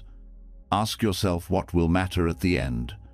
Ask yourself who you want to be when time runs out. Not in fear, but in clarity, in peace, in truth. Let death guide you back to life. When death becomes real in your awareness, life becomes impossible to waste. You no longer chase distractions. You stop tolerating what drains you. You begin to choose with care. But even then, in the wake of all that clarity, the habit of movement can still linger. You've stopped running from yourself, but the nervous system hasn't caught up. It's still wired to reach, to plan, to do. Even in stillness, there can be tension. Even in rest, your thoughts may sprint. This is the residue of a life lived in motion. And the next step is learning how to stop, not just physically, but entirely. To drop into a kind of presence that doesn't chase or perform. To return to being without doing. This is where Zazen begins. Zazen is the Zen practice of just sitting, not meditating with a goal, not solving anything, not reaching for bliss or answers or control, just sitting in complete stillness, not as a technique, but as a way of meeting life directly, without filters, without tasks, without needing to improve it. It's where the nervous system learns what it forgot, that stillness is safe. That presence is enough. That being doesn't need to justify itself through constant action. In burnout, even moments of rest can feel contaminated by pressure. You may sit down, but the mind continues. It rehearses, plans, rewrites, evaluates. Your body might be still, but your attention remains busy. Zazen interrupts this loop by removing all agendas. You don't sit to become calm. You sit because there is nowhere else to go. You meet the moment as it is, with no need to shape it. This kind of stillness is not about emptiness. It's about honesty. Zazen doesn't silence the mind by force. It allows you to see the mind's habits without reacting to them. You watch as thoughts come and go, memories, fears, cravings, judgments. And instead of following them, you stay. You don't resist. You don't cling. You don't fix. The sitting becomes a mirror. Everything arises. Everything falls away. And through this, the system begins to settle, not because you controlled it, but because you stopped feeding it. Hyperproductivity teaches your body that value comes from usefulness, that time must be filled, that rest must be earned. Zazen undoes this lie. In the silence of sitting, you learn that your existence is not defined by what you produce. You are not a machine. You don't need to generate outcomes to justify your breath. You sit, and the world continues. The breath continues. Awareness continues. And none of it requires your effort. This unlearning takes time. At first, doing nothing can feel unbearable. The body fidgets. The mind searches for purpose. You want to get up, check something, improve something. But if you stay, something deeper is revealed. You begin to feel the pressure you've been living under, not as an idea, but as physical tension, as subtle contraction in the chest, as buzzing under the skin. Zazen helps you feel this clearly, not to change it, but to allow it, to sit in the middle of it and stop resisting. Doing this regularly trains the nervous system to relax without needing external cues. You stop needing background noise to feel okay. You stop reaching for stimulation. You stop demanding constant mental motion. The body learns to breathe without urgency. The mind learns to rest without reward. Over time, this creates a different kind of energy. not the spike of adrenaline, but the steady flow of presence. Zazen also teaches you how to relate to discomfort. Instead of avoiding it, you meet it. You sit through the itch, the boredom, the racing thought. You notice that everything uncomfortable has a peak and then it passes. You realize you don't need to fix discomfort for it to change. You don't need to fight tension for it to release. By simply witnessing, you create space. And that space is where the healing happens. The practice also reveals how much of your stress is tied to identity. In sitting with nothing to do and no role to perform, you may feel the loss of definition. Who are you without your work? Without your schedule? Without your goals? These questions surface in silence, but they aren't problems to solve. They are doors to walk through. You discover that identity is not what holds you, it's what exhausts you. And when it falls away, you're not left with nothing. You're left with truth. Truth is not always comfortable, but it is always freeing. In the clarity of Zazen, you start to notice the difference between mental noise and actual needs. You no longer confuse urgency with importance. You don't respond to every thought as if it matters. You stop organizing your life around reaction. This creates space for intention. You don't move because you're pushed. You move when it's time. Zazen also changes your relationship with time. When you're always doing, time feels scarce. There's never enough. But in stillness, time expands. A minute can feel full. A breath can feel complete. You stop measuring life by how much you accomplish. You start measuring it by how fully you're here. This doesn't make you passive. It makes you deliberate, focused, awake. This practice doesn't need special conditions. You don't need a retreat. You need a cushion, a chair, a quiet space, and a willingness to meet what's real. You sit upright, alert, grounded. Eyes open or gently closed, hands resting, breath steady, and you just sit. When thoughts arise, you let them go. When sensations come, you let them pass. You don't try to stop anything. You just stop doing.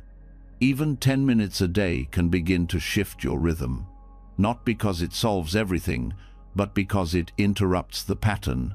It gives the nervous system something new, space. In that space, you begin to trust stillness. You begin to feel whole without explanation, and slowly, that becomes your baseline. Not productivity, not pressure, not performance, but being. This kind of being doesn't exclude action. It informs it. After sitting, you return to life with more clarity. You speak with less reactivity. You work with more attention. You rest without guilt. Because you're no longer acting to become, you're acting from presence. In a world addicted to speed, Zazen is resistance. In a culture obsessed with doing, it is a return to being, not as escape, but as truth. You are not here to keep up. You are not here to burn out. You are here to be awake, to be present, to be alive. Let yourself stop. Let yourself sit. Let yourself remember who you are without effort. As the practice of just sitting takes root, you begin to notice a profound shift not just in your energy, but in your relationship with effort itself. You're no longer chasing rest through productivity or trying to earn your worth through constant doing. You've felt what it's like to drop the struggle, to let the nervous system find stillness without reward. But the world still pulls.